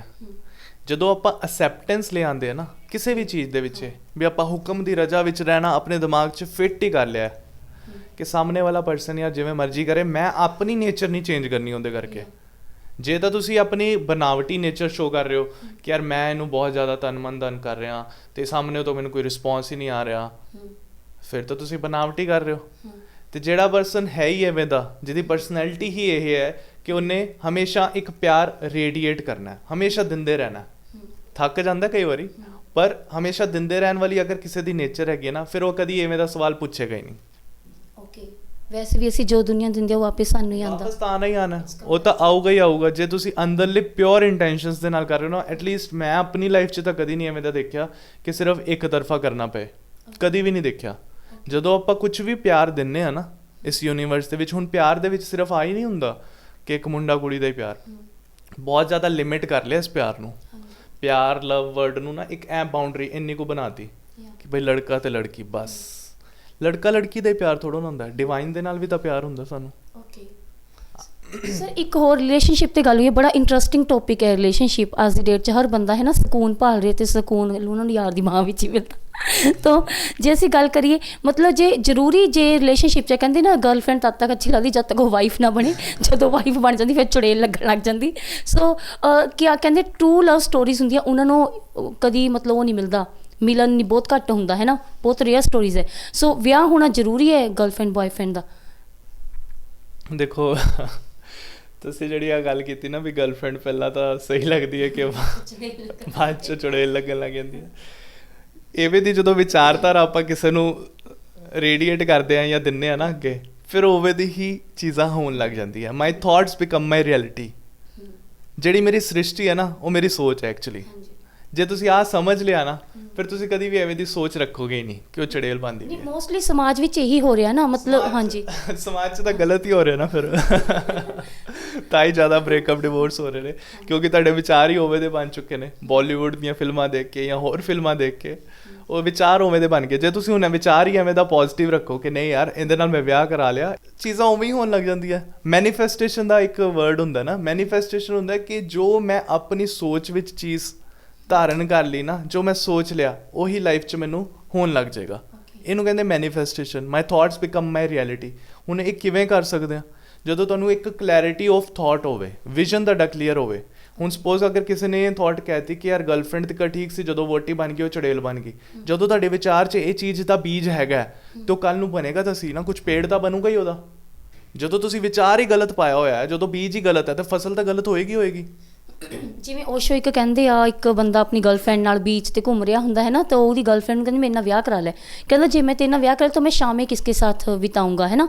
ਕਿ ਮਤਲਬ ਕਿਆ ਅਸੀਂ ਪਤਨੀ ਵਿੱਚ ਆਪਣੀ ਗਰਲਫ੍ਰੈਂਡ ਵਰਗਾ ਉਹਨਾਂ ਸਲੂਕ ਨਹੀਂ ਕਰ ਸਕਦੇ? ਪਹਿਲੀ ਗੱਲ ਨਾ ਜਿਹੜੀ ਓਸ਼ੋ ਦੀ ਫਿਲੋਸਫੀ ਹੈ ਨਾ, ਉਹ ਕਦੀ ਵੀ ਇੱਕ ਲਾਈਨ ਦੇ ਥਰੂ ਆਪਾਂ ਕੱਢ ਹੀ ਨਹੀਂ ਸਕਦੇ। ਉਹਨਾਂ ਦੀਆਂ ਫਿਲੋਸਫੀਜ਼ ਨੂੰ ਸਮਝਣ ਲਈ ਇੱਕ ਚਿੱਤ ਇੱਕ ਮਨ ਹੋ ਕੇ ਉਹਨਾਂ ਦੀ ਪੂਰੀ ਗੱਲ ਸੁਣਨੀ ਪੈਂਦੀ ਹੈ। ਉਹ ਇੱਕ ਲਾਈਨ ਤੋਂ ਅਗਰ ਆਪਾਂ ਕਹੀਏ ਨਾ ਕਿ ਅੱਜ ਮੈਂ ਆਹ ਲਾਈਨ ਕੱਢ ਕੇ ਤੇ ਅੱਜ ਆਪਣੀ ਲਾਈਫ 'ਚ ਇਹ ਇੰਪਲੀਮੈਂਟ ਕਰਨਾ ਹੈ, ਉਹ ਨਹੀਂ ਕਰ ਸਕਦੇ। ਬਹੁਤ ਗ੍ਰੇਟ ਪਰਸਨੈਲਿਟੀ ਸੀ ਓਸ਼ੋ। ਉਹਨਾਂ ਦੀ ਪੂਰੀ ਅਗਰ ਤੁਸੀਂ ਵੀਡੀਓ ਦੇਖੋਗੇ ਨਾ ਜਾਂ ਪੂਰੀ ਕੋਈ ਕਿਤਾਬ ਪੜ੍ਹੋਗੇ ਤਾਂ ਜਾ ਕੇ ਤੁਹਾਨੂੰ ਕੁਝ ਸਮਝ ਆਏਗਾ। ਉਹ ਵੀ ਇੱਕ ਵਾਰ ਨਹੀਂ ਬਹੁਤ ਵਾਰ ਪੜ੍ਹਨੀ ਪੈਣੀ ਇੱਕੋ ਹੀ ਚੀਜ਼। ਉਹਨਾਂ ਦੀ ਇੱਕ ਕਿਤਾਬ ਇਹ ਵੀ ਹੈਗੀ ਹੈ, ਸੰਭੋਗ ਸੇ ਸਮਾਧੀ ਤਿੱਕਰ। ਹਾਂ, ਜਿਹੜੀ ਕਿ ਸਭ ਤੋਂ ਜ਼ਿਆਦਾ ਲੋਕਾਂ ਨੇ ਮਤਲਬ ਇਹਦੇ ਤੇ ਇਸ਼ੂਜ਼ ਕ੍ਰੀਏਟ ਕੀਤੇ ਸੀਗੇ, ਫੇਮਸ ਵੀ ਬਹੁਤ ਹੋਈ ਸੀ ਤੇ ਇਸ਼ੂਜ਼ ਵੀ ਬਹੁਤ ਕ੍ਰੀਏਟ ਕੀਤੇ ਸੀ ਕਿ ਸੰਭੋਗ ਤੇ ਸਮਾਧੀ ਇੱਕੋ ਬੁੱਕ 'ਚ ਕਿਵੇਂ ਆ ਗਿਆ। ਸੋ ਉਹਨਾਂ ਦੀ ਫਿਲਾਸਫੀਜ਼ ਬਹੁਤ ਜ਼ਿਆਦਾ ਸਟਰੋਂਗ ਨੇ। ਉਹਨੂੰ ਸਮਝਣ ਲਈ ਪਹਿਲਾਂ ਇੱਕ ਚਿੱਤ ਇੱਕ ਮਨ ਹੋਣਾ ਪਏਗਾ। ਆਪਾਂ ਐਵੇਂ ਇੱਕ ਲਾਈਨ 'ਚੋਂ ਨਹੀਂ ਉਹਨਾਂ ਦਾ ਡਰਾਈਵ ਕਰ ਸਕਦੇ। ਨਹੀਂ, ਮੇਰੇ ਕਹਿਣ ਦਾ ਮਤਲਬ ਤਾਂ ਜਿਵੇਂ ਅਸੀਂ ਗਰਲਫ੍ਰੈਂਡ ਨੂੰ ਰੋਜ਼ ਮਿਲ ਸਕਦੇ ਹਾਂ ਸ਼ਾਮ ਨੂੰ, ਉਹਨਾਂ ਟਾਈਮ ਸਪੈਂਡ ਕਰਦੇ ਹਾਂ, ਕਿ ਵਾਈਫ ਨਾਲ ਵੀ ਅਸੀਂ ਰੋਜ਼ ਸ਼ਾਮ ਨੂੰ ਜਾ ਸਕਦੇ ਹਾਂ, ਟਾਈਮ ਸਪੈਂਡ, ਸੇਮ ਫੀਲਿੰਗਸ ਆ ਸਕਦੀਆਂ? ਬਿਲਕੁਲ ਆ ਸਕਦੀਆਂ, ਅਗਰ ਤੁਸੀਂ ਆਪਣਾ ਵਿਜ਼ਨ ਉਵੇਂ ਦਾ ਰੱਖੋਗੇ ਨਾ, ਬਿਲਕੁਲ ਆ ਸਕਦੀਆਂ। ਹੁਣ ਇਹਦੇ ਵਿੱਚ ਕੀ ਹੁੰਦਾ ਕਿ ਸਾਡੇ ਮਨ ਦੇ ਵਿੱਚ ਬੋਰੀਅਤ ਬਹੁਤ ਜਲਦੀ ਆਉਂਦੀ ਹੈ। ਬੋਰੀਅਤ ਕੀ ਹੈ? ਬੋਰੀਅਤ ਦਾ ਮਤਲਬ ਹੁੰਦਾ ਹੈ ਕਿ ਇੱਕੋ ਚੀਜ਼ ਰਿਪੀਟ ਹੁੰਦੇ ਰਹਿਣਾ। ਮੈਂ ਸਪੋਜ਼ ਰੋਟੀ ਦੇ ਨਾਲ ਟਿੰਡੇ ਖਾ ਰਿਹਾ, ਇੱਕ ਦਿਨ ਖਾ ਲਿਆ, 2 ਦਿਨ ਖਾ ਲਿਆ, 3 ਦਿਨ ਖਾ ਲਿਆ, ਮੇਰਾ ਮਾਈਂਡ ਬੋਰ ਹੋਣ ਲੱਗ ਜਾਏਗਾ ਯਾਰ। ਮੇਰੇ ਟਿੰਡੇ ਵਰਡ ਤੋਂ ਹੀ ਨਫ਼ਰਤ ਹੋ ਜਾਏਗੀ। ਚਲੋ ਮੈਂ ਕਹਿੰਦਾ ਹੁਣ ਪੀਜ਼ਾ, ਤੁਸੀਂ ਪੀਜ਼ਾ ਖਾ ਲਓ, 1 ਦਿਨ 2 ਦਿਨ 3 ਦਿਨ ਹਫਤਾ ਮਹੀਨਾ, ਤੁਸੀਂ ਪੀਜ਼ਾ ਵਰਡ ਤੋਂ ਬੋਰ ਹੋ ਜਾਓਗੇ। ਮਤਲਬ ਬੋਰੀਅਤ ਤਾਂ ਸਾਡੇ ਦਿਮਾਗ 'ਚ ਹੋਈ ਨਾ, ਚੀਜ਼ਾਂ ਦੇ ਨਾਲ ਤਾਂ ਬੋਰੀਅਤ ਨਹੀਂ ਹੁੰਦੀ। ਫਿਰ ਜੇ ਤੁਸੀਂ ਇਹ ਕੁਐਸਚਨ ਪੁੱਛ ਰਹੇ ਹੋ ਕਿ ਯਾਰ ਵਾਈਫ ਬਣਨ ਤੋਂ ਬਾਅਦ ਕੀ ਬੋਰੀਅਤ ਹੋਣ ਲੱਗ ਜਾਂਦੀ ਹੈ, ਤੇ ਉਹ ਤਾਂ ਵਿਚਾਰਧਾਰਾ ਹੋਈ ਨਾ ਕਿ ਯਾਰ ਸੇਮ ਚੀਜ਼ ਹੁਣ ਮੈਨੂੰ ਮਿਲ ਗਈ। ਕਿ ਇੱਕ ਨਾ ਵੂਇੰਗ ਐਨਰਜੀਜ਼ ਹੁੰਦੀ ਹੈ, WOOING, ਵੂਇੰਗ ਐਨਰਜੀਜ਼। ਇਹਦਾ ਮਤਲਬ ਹੁੰਦਾ ਹੈ ਕਿ ਪਿੱਛਾ ਕਰਨਾ। ਜਦੋਂ ਤੱਕ ਕਿਸੇ ਚੀਜ਼ ਨੂੰ ਚੇਜ਼ ਕਰਦੇ ਆ ਨਾ, ਉਦੋਂ ਤੱਕ ਇੱਕ ਐਨਰਜੀ ਹਾਈ ਰਹਿੰਦੀ ਹੈ। ਜਦੋਂ ਉਹ ਚੀਜ਼ ਸਾਨੂੰ ਮਿਲ ਜਾਂਦੀ ਹੈ ਨਾ, ਉਦੋਂ ਉਹਨੂੰ ਚੇਜ਼ ਕਰਨ ਦਾ ਨਹੀਂ ਮਨ ਕਰਦਾ, ਉਦੋਂ ਲੱਗਦਾ ਕਿ એનર્ਜੀ ਡਾਊਨ ਹੋ ਗਈ। ਜਦੋਂ ਆਪਾਂ ਕਹਿੰਦੇ ਨਾ ਕਿ ਕਿਸੇ ਪਰਸਨ ਨੂੰ ਆਪਾਂ ਅਟਰੈਕਟ ਕਰਨਾ ਚਾਹੁੰਦੇ ਆ ਆਪਣੀ ਲਾਈਫ 'ਚ, ਫਿਰ ਉਹਦੀ ਸਾਰੇ ਲਾਈਕਸ ਡਿਸਲਾਈਕਸ, ਕੀ ਪਸੰਦ ਹੈ, ਕੀ ਹੌਬੀਜ਼ ਹੈ, ਕਿੱਥੇ ਚੱਲੀਏ, ਉਹ ਸਾਰਾ ਕੁਝ ਹੋ ਜਾਂਦਾ। ਤੇ ਜਦੋਂ ਉਹ ਮਿਲ ਜਾਂਦੀ ਹੈ ਕੁੜੀ ਵੋਟੀ ਦੇ ਰੂਪ 'ਚ, ਫਿਰ ਘਰ ਕੀ ਮੁਰਗੀ ਦਾਲ ਬਰਾਬਰ ਹੋ ਜਾਂਦੀ ਹੈ। ਫਿਰ ਆਪਾਂ ਨੂੰ ਇਹ ਦੇਖਣਾ ਪਏਗਾ ਕਿ ਆਪਾਂ ਆਪਣੀਆਂ ਵੋਇੰਗ એનર્ਜੀਜ਼ ਨੂੰ ਖਤਮ ਨਹੀਂ ਕਰਨਾ। ਓਕੇ ਸਾਹਮਣੇ ਵਾਲੇ ਨੂੰ ਹਰ ਰੋਜ਼ ਸਰਪ੍ਰਾਈਜ਼ ਦਿੰਦੇ ਰਹੋ ਜਾਂ ਉਸ ਪਰਸਨ ਦੇ ਨਾਲ ਆਪਣੀ ਲਾਈਫ ਨੂੰ ਹੋਰ ਇੰਟਰਸਟਿੰਗ ਬਣਾਉਣ ਲਈ ਕੋਈ ਘੁੰਮਣ ਫਿਰਨ ਦੇ ਪਲਾਨਸ ਜਾਂ ਕੋਈ ਹੋਰ ਚੀਜ਼ਾਂ। ਹੁਣ ਕਈ ਲੋਕੀ ਕਹਿਣਗੇ ਕਿ ਯਾਰ ਸਾਡੇ ਹਸਬੰਡ ਜਾਂ ਵਾਈਫ ਤਾਂ ਬਹੁਤ ਹੀ ਬੋਰਿੰਗ ਨੇ, ਉਹ ਤਾਂ ਐਵੇਂ ਦੀ ਕੋਈ ਚੀਜ਼ ਕਰਦੇ ਹੀ ਨਹੀਂ। ਤੇ ਤੁਸੀਂ ਇੰਨੀ ਸਪਿਰਚੁਅਲ, ਤੁਸੀਂ ਮੈਡੀਟੇਸ਼ਨ ਵਰਡ ਯੂਜ਼ ਨਹੀਂ ਕੀਤਾ, ਮੈਡੀਟੇਸ਼ਨ ਵੀ ਤਾਂ ਕਰ ਸਕਦੇ ਨਾ, ਤੁਹਾਨੂੰ ਇਕੱਠੇ ਓਸ਼ੋ ਸੈਂਟਰ ਵੀ ਜਾ ਸਕਦੇ ਉੱਥੇ ਵੀ ਜਾ ਸਕਦੇ ਕਿ ਉੱਥੇ ਸਿਰਫ ਗਰਲਫ੍ਰੈਂਡ ਨਾਲ ਹੀ ਜਾਣਾ। ਨਹੀਂ ਬਿਲਕੁਲ, ਅਗਰ ਕੋਈ ਸਪਿਰਿਚੁਅਲੀ ਆਪਣੀ ਅਵੇਕਨਿੰਗ ਕਰਨਾ ਚਾਹੁੰਦਾ ਆਪਣੇ ਪਾਰਟਨਰ ਨਾਲ ਤਾਂ ਉਹ ਤਾਂ ਸਭ ਤੋਂ ਬੈਸਟ ਮੇਰਾ ਚੀਜ਼ ਤਾਂ ਹੈ। ਹੀ ਹੈ, ਮੈਂ ਤਾਂ ਆਪਣੇ ਹਸਬੰਡ ਨਾਲ ਮੈਡੀਟੇਸ਼ਨ ਹੀ ਕਰਿਆ ਨਹੀਂ, ਮੈਨੂੰ ਘੁੰਮਣ ਫਿਰਨ ਦਾ ਸ਼ੌਕ ਨਹੀਂ ਆ। ਬਹੁਤ ਹੀ ਸਹੀ ਥੋੜਾ ਤੁਹਾਡੀ। ਚਲੋ ਰਿਲੇਸ਼ਨਸ਼ਿਪ ਤੇ ਗੱਲ ਹੋਈ ਹੈ, ਤੁਸੀਂ ਜਿੰਨੇ ਵੀ ਮਤਲਬ ਹੁੰਦੇ ਨੇ ਕਪਲਸ ਹੈ, ਚਾਹੇ ਉਹ ਗਰਲਫ੍ਰੈਂਡ ਬॉयਫ੍ਰੈਂਡ ਹੈ, ਕਿਉਂਕਿ ਇਹ ਕਹਿੰਦੇ ਨੇ ਜਿਹਨੂੰ ਪ੍ਰੇਮ ਕੀਓ ਤੇ ਡੀਪਰ ਪਾਇਓ, ਪਿਆਰ ਸਭ ਤੋਂ ਵਧੀਆ ਸਕੂਨ ਵਾਲਾ ਰਿਸ਼ਤਾ ਹੈ। ਉਹਨਾਂ ਨੂੰ ਤੁਸੀਂ ਕੀ ਮੈਸੇਜ ਦੇਣਾ ਚਾਹੁੰਦੇ ਹੋ, ਚਾਹੇ ਹਸਬੈਂਡ ਵਾਈਫ ਹੈ, ਚਾਹੇ ਉਹ ਰਿਲੇਸ਼ਨਸ਼ਿਪ ਦੇ ਵਿੱਚ ਹੈ? ਦੇਖੋ ਮੈਂ ਤਾਂ ਇਹੀ ਕਹਾਂਗਾ ਕਿ ਐਕਸਪੈਕਟੇਸ਼ਨਸ ਨੂੰ ਥੋੜਾ ਜਿਹਾ ਘੱਟ ਰੱਖੋ। ਓਕੇ ਆਪਣੇ ਅੰਦਰ ਪਹਿਲਾਂ ਪੀਸ ਫਾਈਂਡ ਆਊਟ ਕਰੋ, ਆਪਣੇ ਅੰਦਰ ਇੱਕ ਗਰੋਥ ਲੈ ਕੇ ਆਓ, ਫਿਰ ਸਾਹਮਣੇ ਵਾਲੇ ਤੋਂ ਐਕਸਪੈਕਟ ਕਰੋ ਕਿ ਯਾਰ ਇਹ ਕੁਝ ਕਰੇ। ਓਕੇ ਅਗਰ ਮੈਂ ਆਪਣੀ ਬਾਡੀ ਨੂੰ ਪਿਆਰ ਕਰ ਰਿਹਾ ਨਾ ਤਾਂ ਹੀ ਮੈਂ ਐਕਸਪੈਕਟ ਕਰ ਸਕਦਾ ਕਿ ਸਾਹਮਣੇ ਵਾਲਾ ਵੀ ਮੈਨੂੰ ਪਿਆਰ ਕਰੇ। ਜੇ ਮੈਂ ਹੀ ਆਪਣੇ ਆਪ ਨੂੰ ਪਿਆਰ ਨਹੀਂ ਕਰ ਰਿਹਾ ਜਾਂ ਮੈਂ ਇਕੱਲਾ ਬੈਠਾ ਤੇ ਮੈਂ ਬੋਰ ਹੋ ਗਿਆ, ਮੈਂ ਇਕੱਲਾ ਬੈਠਾ ਕਮਰੇ 'ਚ ਤੇ ਮੈਂ ਬੋਰ ਹੋ ਗਿਆ, ਤੇ ਮੈਂ ਕਿਹਦੇ ਨਾਲ ਸੀਗਾ? ਆਪਣੇ ਆਪ ਨਾਲ ਹੀ ਸੀ ਨਾ। ਤੂੰ ਆਪਣੇ ਆਪ ਨਾਲ ਹੀ ਬੋਰ ਹੋ ਗਿਆ। ਓਕੇ ਮਤਲਬ ਇਹੀ ਸਵਾਲ ਹੈ, ਤੂੰ ਆਪਣੇ ਆਪ ਨਾਲ ਹੀ ਬੋਰ ਹੋ ਗਿਆ ਕਿ ਤੇਰੇ ਨਾਲ ਜੇ ਤੂੰ ਖੁਦ ਹੀ ਬੋਰ ਹੋ ਰਿਹਾ ਹੈ ਤੇ ਫਿਰ ਲੋਕੀ ਤੇਰੇ ਨਾਲ ਕਿਉਂ ਨਹੀਂ ਬੋਰ ਹੋਣਗੇ? Okay right. ਜੇ ਮੈਂ ਆਪਣੇ ਆਪ ਨਾਲ ਹੀ ਬੋਰ ਹੋ ਗਿਆ ਬੈਠੇ ਬੈਠੇ ਇਕੱਲੇ ਤੇ ਲੋਕੀ ਕਿਉਂ ਨਹੀਂ ਬੋਰ ਹੋਣਗੇ? ਜੇ ਮੈਂ ਆਪਣੇ ਆਪ ਨੂੰ ਹੀ ਨਹੀਂ ਪਿਆਰ ਕਰਦਾ ਤੇ ਲੋਕੀ ਮੈਨੂੰ ਕਿਉਂ ਪਿਆਰ ਕਰਨਗੇ? ਓਕੇ ਮੇਰੀ ਵੋਟੀ ਮੈਨੂੰ ਕਿਉਂ ਪਿਆਰ ਕਰੇਗੀ ਜੇ ਮੈਨੂੰ ਆਪਣੇ ਆਪ ਨਾਲ ਹੀ ਪਿਆਰ ਨਹੀਂ? ਓਕੇ ਮੈਨੂੰ ਆਪਣੇ ਸਰੀਰ ਦੀ ਕਦਰ ਨਹੀਂ, ਜੇ ਮੈਂ ਪੰਜ ਤੱਤਵਾਂ ਦੀ ਰਿਸਪੈਕਟ ਨਹੀਂ ਕਰਦਾ, ਸ਼ੁਕਰਾਨਾ ਨਹੀਂ ਕਰਦਾ, ਤੇ ਮੈਂ ਆ ਕਿਵੇਂ ਐਕਸਪੈਕਟ ਕਰ ਸਕਦਾ ਕਿ ਲੋਕੀ ਮੇਰੀ ਰਿਸਪੈਕਟ ਕਰਨਗੇ ਜਾਂ ਉਹ ਮੈਨੂੰ ਪਿਆਰ ਕਰਨਗੇ?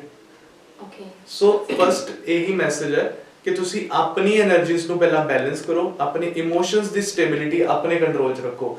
ਇਮੋਸ਼ਨਸ ਦਾ ਜਿਹੜਾ ਰਿਮੋਟ ਕੰਟਰੋਲ ਹੈ ਨਾ, ਉਹ ਕਿਸੇ ਦੇ ਹੱਥ 'ਚ ਨਾ ਫੜਾਓ ਕਿ ਕੋਈ ਵੀ ਆ ਕੇ ਬਟਨ ਨੱਪ ਦੇਵੇ, ਹਾਂਜੀ ਮੈਂ ਆਹ ਕਰਤਾ ਜੇ ਤੇ ਹੁਣ ਤੁਹਾਨੂੰ ਗੁੱਸਾ ਚੜ ਗਿਆ, ਮੈਂ ਆਹ ਕਰਤਾ ਹੁਣ ਤੁਸੀਂ ਰੋਣ ਲੱਗ ਜਾਓ। ਓਕੇ ਤੁਸੀਂ ਤਾਂ ਫਿਰ ਪਪੇਟ ਹੋਏ, ਯਾ ਇਮੋਸ਼ਨਲ ਸਲੇਵ ਹੋਏ ਸਾਹਮਣੇ ਵਾਲੇ ਦੇ, ਹਨਾ? ਉਹ ਗਰਲਫ੍ਰੈਂਡ ਹੈ ਕਿਸੇ ਦੀ, ਹਨਾ? ਉਹ ਕਿਸੇ ਪਰਸਨ ਦੇ ਨਾਲ, ਲੜਕੇ ਦੇ ਨਾਲ ਗੱਲ ਕਰ ਰਹੀ ਹੈ, ਹਰਟ ਤਾਂ ਹੋਏਗਾ, ਪਰ ਕਿੰਨਾ ਹਰਟ ਹੋਣਾ ਇਹ ਤੁਹਾਡੇ ਹੱਥ 'ਚ ਹੈ। ਵੀ ਤੁਸੀਂ ਆਪਣੇ ਆਪ ਨੂੰ ਬਿਲਕੁਲ ਹੀ ਪਾਗਲ ਕਰ ਲੈਣਾ ਕਿ ਉਹਨੇ ਗੱਲ ਕਿਵੇਂ ਕੀਤੀ, ਹੁਣ ਨਹੀਂ ਮੈਂ ਇਹਦੇ ਨਾਲ ਗੱਲ ਕਰਨੀ, ਜਾ। ਜੇ ਤਾਂ ਇੰਨੀ ਜ਼ਿਆਦਾ ਜੈਲਸੀ ਹੈ ਫਿਰ ਤਾਂ ਹੋ ਗਿਆ ਕੰਮ। ਓਕੇ ਤੇ ਜੇ ਤੁਹਾਡੇ ਅੰਦਰ ਇੱਕ ਸਟੇਬਿਲਿਟੀ ਹੈਗੀ ਹੈ ਕਿ ਕੋਈ ਗੱਲ ਨਹੀਂ, ਇਹਨੂੰ ਮੈਂ ਪਿਆਰ ਨਾਲ ਸਮਝਾਉਂਗਾ ਪਹਿਲਾਂ, ਫਿਰ ਕੁਝ ਮੈਚੁਰਿਟੀ ਵਾਲੀ ਗੱਲ ਆਉਂਦੀ ਹੈ। ਹੁਣ ਮੇਰੇ ਤੋਂ ਕਈ ਲੋਕ ਐਵੇਂ ਦੇ ਵੀ ਹੋਣਗੇ, ਸੋਚ ਰਹੇ ਹੋਣਗੇ ਭਾਜੀ ਇੱਕ ਵਾਰੀ ਸਮਝਾ ਲਿਆ, ਦੋ ਵਾਰੀ ਸਮਝਾ ਲਿਆ, ਤਿੰਨ ਵਾਰੀ ਸਮਝਾ ਲਿਆ, ਛੱਡ ਦੋ, ਫਿਰ ਛੱਡਿਆ ਕਿ ਨਹੀਂ ਜਾ ਰਿਹਾ ਹੁਣ ਤੁਹਾਡੇ ਤੋਂ ਉਹਨੂੰ? ਇੰਨਾ ਹੀ ਤੁਹਾਨੂੰ ਪਿਆਰ ਹੈ ਤੇ ਫਿਰ ਜਾਂ ਤਾਂ ਅਸੈਪਟ ਕਰ ਲਓ ਤੇ ਜਾਂ ਛੱਡ ਦੋ। ਛੱਡਿਆ ਵੀ ਨਹੀਂ ਜਾ ਰਿਹਾ ਭਾਜੀ, ਯਾਰ ਤੁਸੀਂ ਸਾਰਾ ਕੁਝ ਫਿਰ ਤੁਸੀਂ ਹਰਟ ਹੋਣਾ ਆਪਣੇ ਆਪ ਹੀ ਲਿਖਦੇ ਪਏ ਹੋ ਕਿ ਮੈਂ ਇਮੋਸ਼ਨਲੀ ਹਰਟ ਹੋਣਾ ਹੈ, ਕਿਉਂਕਿ ਨਾ ਤੁਹਾਡੇ ਤੋਂ ਅਸੈਪਟ ਕੀਤਾ ਜਾ ਰਿਹਾ, ਨਾ ਤੁਹਾਡੇ ਤੋਂ ਛੱਡਿਆ ਜਾ ਰਿਹਾ, ਤੇ ਨਾ ਉਹਦੇ ਤੋਂ ਉਹਨੂੰ ਸਮਝਾਇਆ ਜਾ ਰਿਹਾ। ਫਿਰ ਕਰਨਾ ਕੀ ਹੈ? ਹਰਟ ਹੀ ਹੋਣਗੇ ਫਿਰ ਤਾਂ। ਸਰ ਜੀ ਰਿਲੇਸ਼ਨਸ਼ਿਪ ਨੂੰ ਲੈ ਕੇ ਅਸੀਂ ਪਰਸਨਲੀ ਟਾਕ ਕਰੀਏ, ਕਿਉਂਕਿ ਅੱਜ ਦੀ ਡੇਟ 'ਚ ਹਰ ਇਨਸਾਨ ਜਿੰਨਾ ਉਹ ਪਿਆਰ ਕਰਦਾ ਉਹਨਾਂ ਉਹਦਾ ਵਿਆਹ ਨਹੀਂ ਹੁੰਦਾ, ਜਾਂ ਤਾਂ ਆਲਰੇਡੀ ਉਹ ਪਰਸਨ ਵਿਆਹਿਆ ਹੋਇਆ, ਜਾਂ ਮਤਲਬ ਕੁੜੀ ਵਾਲੇ ਨਹੀਂ ਮੰਨਦੇ, ਮੁੰਡੇ ਵਾਲੇ ਹਾਲੇ ਵੀ ਉਹ ਸਿਚੁਏਸ਼ਨਸ ਹੈਗੀਆਂ। ਫਿਰ ਮਤਲਬ ਉਹਦੀ ਲਾਈਫ 'ਚ ਹੋਰ ਪਾਰਟਨਰ ਆ ਗਿਆ, ਪਰ ਧਿਆਨ ਉਹਦਾ ਸਾਰਾ ਆਪਣੇ ਬॉयਫ੍ਰੈਂਡ ਵਿੱਚ ਹੈ ਨਾ? ਤੇ ਕਿਵੇਂ ਉਹ ਮਤਲਬ ਕਿ ਕਿਵੇਂ ਉਹਨੂੰ ਛੱਡ ਸਕਦਾ, ਤੇ ਉਹਨੂੰ ਛੱਡਣਾ ਵੀ ਨਹੀਂ ਚਾਹੁੰਦਾ, ਤੇ ਉਹ ਕਿਵੇਂ ਅੱਗੇ ਲਾਈਫ 'ਚ ਗਰੋ ਕਰੂਗਾ? ਫਿਰ ਤਾਂ ਲਾਈਫ 'ਚ ਪ੍ਰੋਬਲਮਸ ਆਉਣਗੀਆਂ ਨਾ, ਕਿਉਂਕਿ ਆਪਣੇ ਹਸਬੈਂਡ ਨੂੰ ਤਾਂ ਆਪਣੇ ਬॉयਫ੍ਰੈਂਡ ਬਾਰੇ ਨਹੀਂ ਦੱਸ ਸਕਦਾ। ਦੋ ਚੀਜ਼ ਹੈ ਇਹਦੇ ਵਿੱਚ, ਅਗਰ ਤਾਂ ਉਹ ਪਰਸਨ ਡਿਵੋਰਸ ਦੇ ਕੇ ਉਸ ਪਰਸਨ ਨਾਲ ਮੂਵ ਕਰਨਾ ਚਾਹੁੰਦਾ ਫਿਰ ਤਾਂ ਠੀਕ ਹੈ, ਉਹਦੀ ਚੋਇਸ ਹੈ। ਤੇ ਜੇ ਪੈਰਲਲ ਚਲਾਉਣਾ ਚਾਹ ਰਿਹਾ ਨਾ, ਫਿਰ ਉਹਨੂੰ ਤਿਆਰ ਰਹਿਣਾ ਪਏਗਾ ਪ੍ਰੋਬਲਮਸ ਨੂੰ ਫੇਸ ਕਰਨ ਲਈ ਵੀ, ਕਿਉਂਕਿ ਇੱਕ ਕਾਰਮਿਕ ਬਲੌਕੇਜ ਕ੍ਰੀਏਟ ਹੁੰਦੀ ਹੈ ਇਸ ਚੀਜ਼ ਨਾਲ। ਜੇ ਤੁਸੀਂ ਵਿਆਹੇ ਹੋਏ ਹੋ ਨਾ, ਉਹ ਕਿਸੇ ਮੰਤਰ ਉਚਾਰਨ ਦੇ ਨਾਲ ਜਾਂ ਫਿਰ ਕੋਈ ਫੇਰੇ, ਜਿਵੇਂ ਆਪਾਂ 4 ਫੇਰੇ ਲੈਂਦੇ ਆ, ਉਹਨਾਂ ਦੇ ਥਰੂ ਹੀ ਉਹਨੂੰ ਬੰਨਿਆ ਗਿਆ। ਦੇਖੋ ਜੇ ਤਾਂ ਆਪਾਂ ਉਹ ਫੇਰਿਆਂ ਦੀ ਰਿਸਪੈਕਟ ਕਰਨੀ ਆ, 7 ਫੇਰਿਆਂ ਦੀ, ਜਾਂ ਆਪਣੇ ਜਿਵੇਂ ਗੁਰੂ ਘਰ 'ਚ 4 ਫੇਰੇ ਲਿੱਤੇ ਜਾਂਦੇ ਨੇ, ਜੇ ਤਾਂ ਆਪਾਂ ਉਹਨਾਂ ਦੀ ਰਿਸਪੈਕਟ ਕਰਾਂਗੇ ਕਿ ਯਾਰ ਆਪਾਂ ਹੁਣ ਇਸ ਬੰਧਨ 'ਚ ਬੰਨੇ ਹੋਏ ਆ, ਤੇ ਆਪਾਂ ਇਹਦੀ ਡਿਸਰਿਸਪੈਕਟ ਕਰਦੇ ਹੋਏ ਕਿਸੇ ਹੋਰ ਆਊਟਸਾਈਡਰ ਪਰਸਨ ਦੇ ਨਾਲ ਨਾ ਕੰਟੈਕਟ ਚਾਹੀਏ। ਉਹਦੇ ਵਾਸਤੇ ਤਾਂ ਸਦਬੁੱਧੀ ਚਾਹੀਦੀ ਹੈ, ਗਿਆਨ ਚਾਹੀਦਾ, ਉਨੀ ਪੇਸ਼ੈਂਸ ਚਾਹੀਦੀ ਹੈ। ਜੇ ਤੁਸੀਂ ਫਿਰ ਵੀ ਬਾਹਰ ਕਿਸੇ ਪਰਸਨ ਦੇ ਨਾਲ ਕੰਟੈਕਟ ਕਰ ਰਹੇ ਹੋ ਨਾ, ਫਿਰ ਤਾਂ ਇੱਕ ਡਿਸਰਿਸਪੈਕਟ ਹੋ ਗਈ 4 ਫੇਰਿਆਂ ਦੀ ਜਾਂ 7 ਫੇਰਿਆਂ ਦੀ, ਜਾਂ ਜਿਹੜੇ ਵੀ ਸਿਸਟਮ ਦੇ ਥਰੂ ਤੁਸੀਂ ਮੈਰਿਡ ਹੋ, ਬੰਧਨ ਬੰਦੇ ਆ, ਉਹਦੀ ਡਿਸਰਿਸਪੈਕਟ ਹੈ। ਫਿਰ ਜਦੋਂ ਡਿਸਰਿਸਪੈਕਟ ਹੁੰਦੀ ਹੈ ਨਾ ਕਿਸੇ ਹਾਈਅਰ ਪਾਵਰਸ ਦੀ, ਹਾਇਰ ਸਪਿਰਿਚੁਅਲ ਪਾਵਰਸ ਦੀ, ਫਿਰ ਉਹਦੇ ਨਾਲ ਪੇਨ ਆਉਂਦਾ। ਜਦੋਂ ਪੇਨ ਆਉਂਦਾ ਨਾ, ਫਿਰ ਕਾਰਮਿਕ ਬਲੋਕੇਜ ਕ੍ਰੀਏਟ ਹੁੰਦੀ ਹੈ ਅਗਲੇ ਜਨਮਾਂ ਵਾਸਤੇ ਵੀ।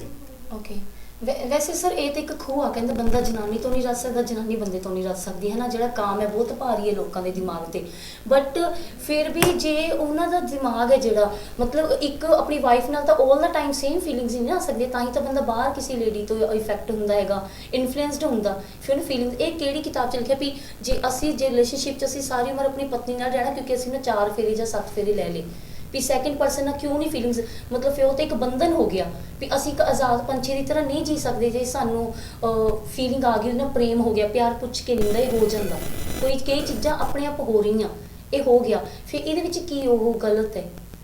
ਗਲਤ ਕੁਝ ਨਹੀਂ ਹੈ। ਦੇਖੋ ਸਮਾਜ ਦੇ ਵਿੱਚ ਰੂਲਸ ਬਣਾਏ ਗਏ ਆ, ਹਨਾ। ਮੈਂ ਅਗਰ ਗੱਡੀ ਚਲਾ ਰਿਹਾ, ਸਾਹਮਣੇ ਰੈੱਡ ਲਾਈਟ ਹੋ ਗਈ, ਮੈਂ ਕਹਿੰਦਾ ਯਾਰ ਮੈਨੂੰ ਨਹੀਂ ਰੁਕਣ ਦਾ ਮਜ਼ਾ ਆਉਂਦਾ, ਯਾਰ ਚੱਲਦੇ ਰਹੋ, ਚੱਲ ਜਾਓ, ਫਿਰ ਉਧਰੋਂ ਵੀ ਕੋਈ ਟਰੱਕ ਆ ਰਿਹਾ ਹੋਏਗਾ, ਉਡਾ ਜਾਊਗਾ ਤੁਹਾਨੂੰ।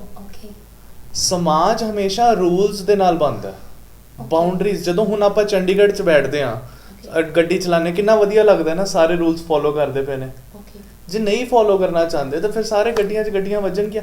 ਜੇ ਤੁਹਾਨੂੰ ਐਵੇਂ ਦਾ ਦਿਮਾਗ ਪਹਿਲਾਂ ਹੀ ਹੈ ਕਿ ਯਾਰ ਮੈਂ ਇੱਕ ਪਰਸਨ ਨਾਲ ਨਹੀਂ ਰੱਜ ਸਕਦਾ, ਤੇ ਵਿਆਹ ਨਾ ਕਰਵਾਓ ਨਾ ਫਿਰ, ਕਿਉਂਕਿ ਉਹ ਹੋ ਸਕਦਾ ਨਾ ਜਿਹੜੇ ਪਾਰਟਨਰ ਨਾਲ ਤੁਸੀਂ ਵਿਆਹ ਕਰਵਾਇਆ ਉਹ ਐਵੇਂ ਦੇ ਵਿਚਾਰ ਵਾਲਾ ਨਾ ਹੋਵੇ, ਤੇ ਉਹਦੀ ਤਾਂ ਲਾਈਫ ਖਰਾਬ ਹੋ ਗਈ ਨਾ, ਉਹਨੂੰ ਤਾਂ ਹਰਟ ਫੀਲ ਹੋਏਗਾ ਨਾ ਕਿ ਯਾਰ ਇਹ ਤਾਂ ਕਿਸੇ ਹੋਰ ਜਗ੍ਹਾ ਤੇ ਵੀ ਮੂੰਹ ਮਾਰੀ ਜਾਂਦਾ, ਮੈਂ ਤਾਂ ਨਹੀਂ ਮਾਰਦੀ, ਮੇਰੀ ਤਾਂ ਇਹ ਵਿਚਾਰ ਹੈ ਕਿ ਮੈਂ ਇੱਕ ਪਰਸਨ ਦਾ ਨਾਲ ਹੀ ਰਹਿਣਾ। ਤੇ ਜੇ ਤੁਸੀਂ ਆਪਣਾ ਵੀ ਵਿਚਾਰ ਐਵੇਂ ਦਾ ਰੱਖਦੇ ਹੋ ਕਿ ਯਾਰ ਮੈਂ ਵੀ ਇਸੇ ਪਰਸਨ ਨਾਲ ਰਹਿਣਾ, ਫਿਰ ਉਹ ਤੁਹਾਡਾ ਵਿਆਹ ਬੜਾ ਸਟਰੋਂਗ ਹੋ ਜਾਏਗਾ। ਰੱਜ ਤਾਂ ਆਉਣਾ ਚਾਹੀਦਾ ਨਾ ਅੰਦਰੋਂ ਦੀ। ਹੁਣ ਮੇਰਾ ਇੱਕ ਫੁਲਕੇ ਨਾਲ ਰੱਜ ਆ ਗਿਆ ਤਾਂ ਠੀਕ ਹੈ, ਜੇ ਮੇਰਾ ਚਾਰਾਂ ਨਾਲ ਵੀ ਨਾ ਆਇਆ ਫਿਰ ਤਾਂ ਰੱਜ ਆਊਗਾ ਹੀ ਨਹੀਂ ਕਦੀ ਵੀ।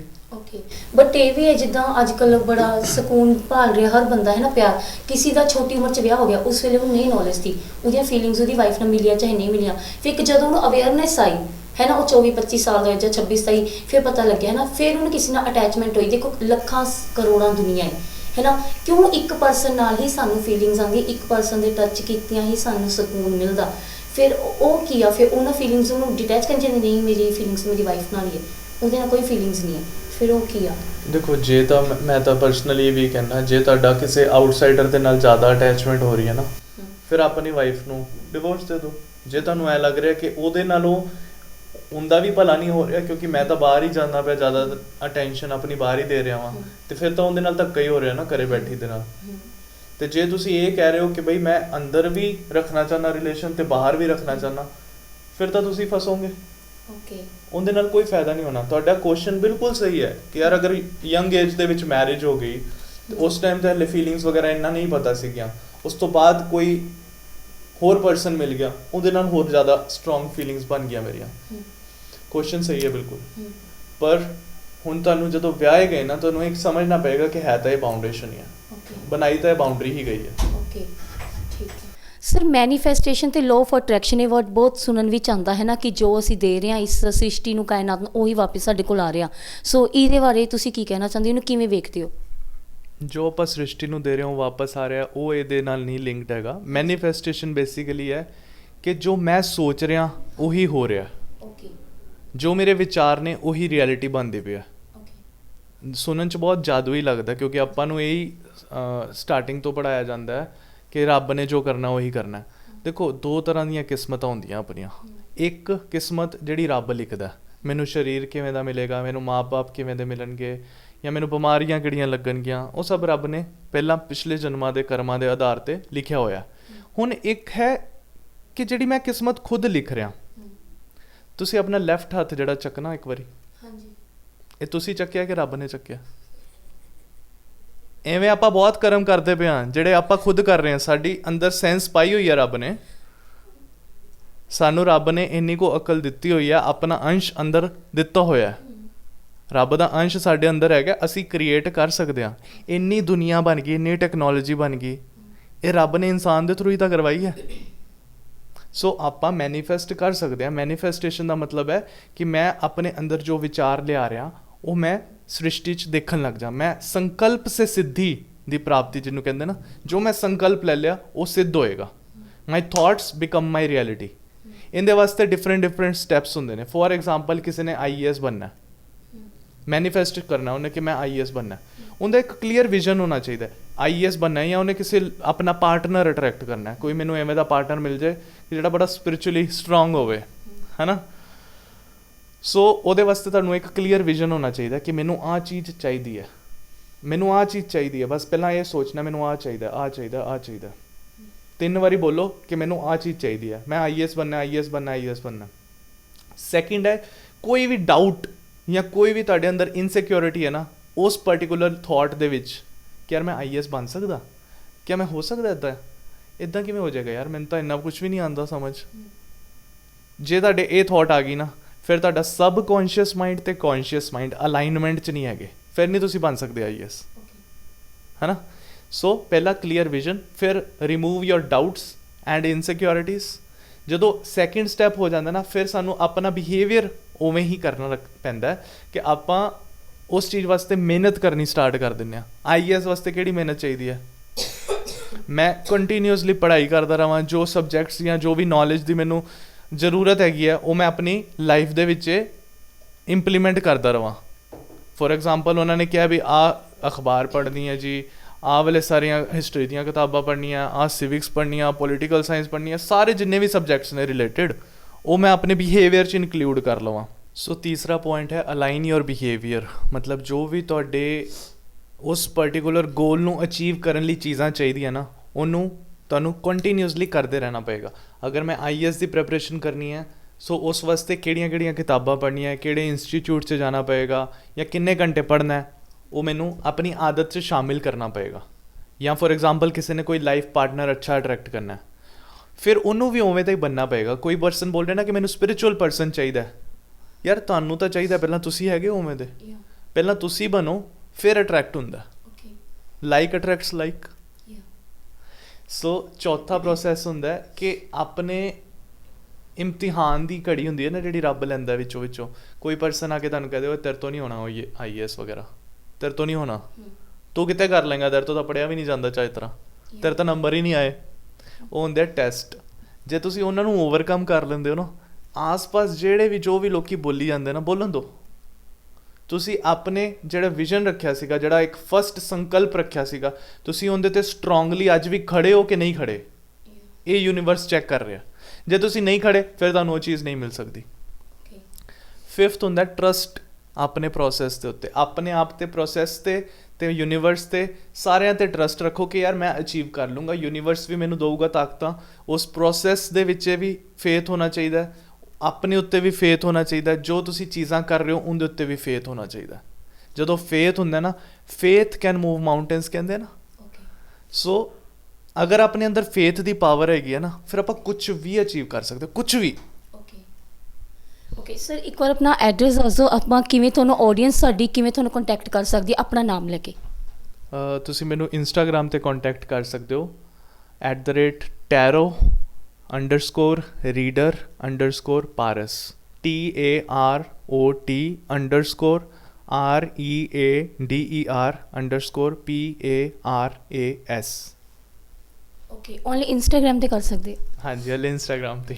ਵਾਓ, ਬਹੁਤ ਅੱਛੀ ਟਾਕ ਹੋਈ। ਥੈਂਕ ਯੂ ਸਰ, ਤੁਸੀਂ ਆਪਣਾ ਕੀਮਤੀ ਵਕਤ, ਤੁਹਾਡਾ ਵਕਤ ਸੱਚੀ ਬਹੁਤ ਜ਼ਿਆਦਾ ਕੀਮਤੀ ਹੈ, ਤੁਸੀਂ ਸਾਨੂੰ ਦਿੱਤਾ। Thank you. ਥੈਂਕ ਯੂ ਜੀ, ਥੈਂਕ ਯੂ। ਸੋ ਪਾਰਸ ਬਾਬਾ ਨੇ ਸਾਨੂੰ ਦੱਸਿਆ, ਪਹਿਲਾਂ ਆਪਣੇ ਆਪ ਨੂੰ ਪਿਆਰ ਕਰੋ, ਤਾਂ ਹੀ ਅਸੀਂ ਦੂਜਿਆਂ ਨੂੰ ਪਿਆਰ ਕਰ ਸਕਦੇ ਨੇ, ਤੇ ਤਾਂ ਹੀ ਦੂਜੇ ਸਾਨੂੰ ਵੀ ਪਿਆਰ ਕਰ ਸਕਦੇ ਨੇ। ਰਿਲੇਸ਼ਨਸ਼ਿਪ ਨੂੰ ਲੈ ਕੇ ਤੁਹਾਡੇ ਦਿਮਾਗ 'ਚ ਕੀ ਕੁਐਸਚਨ ਹੈ, ਤੁਹਾਡੇ ਰਿਲੇਸ਼ਨਸ਼ਿਪ 'ਚ ਕੀ ਹੋ ਰਿਹਾ, ਜਾਂ ਟੈਰੋ ਕਾਰਡ ਬਾਰੇ ਤੁਸੀਂ ਕੀ ਜਾਣਨਾ ਚਾਹੁੰਦੇ ਹੋ, ਸਾਨੂੰ ਨੀਚੇ ਕਮੈਂਟ ਸੈਸ਼ਨ 'ਚ ਜ਼ਰੂਰ ਦੱਸਿਓ। ਅਸੀਂ ਤੁਹਾਡੇ ਕੁਐਸਚਨ ਦੇ ਆਨਸਰ ਦੇਵਾਂਗੇ ਨੈਕਸਟ ਵੀਡੀਓ ਦੇ ਵਿੱਚ। ਮੈਂ ਰਾਧਿਕਾ ਸ਼ਰਮਾ, ਪੰਜਾਬ 24 ਦੇ ਨਾਲ। ਧੰਨਵਾਦ।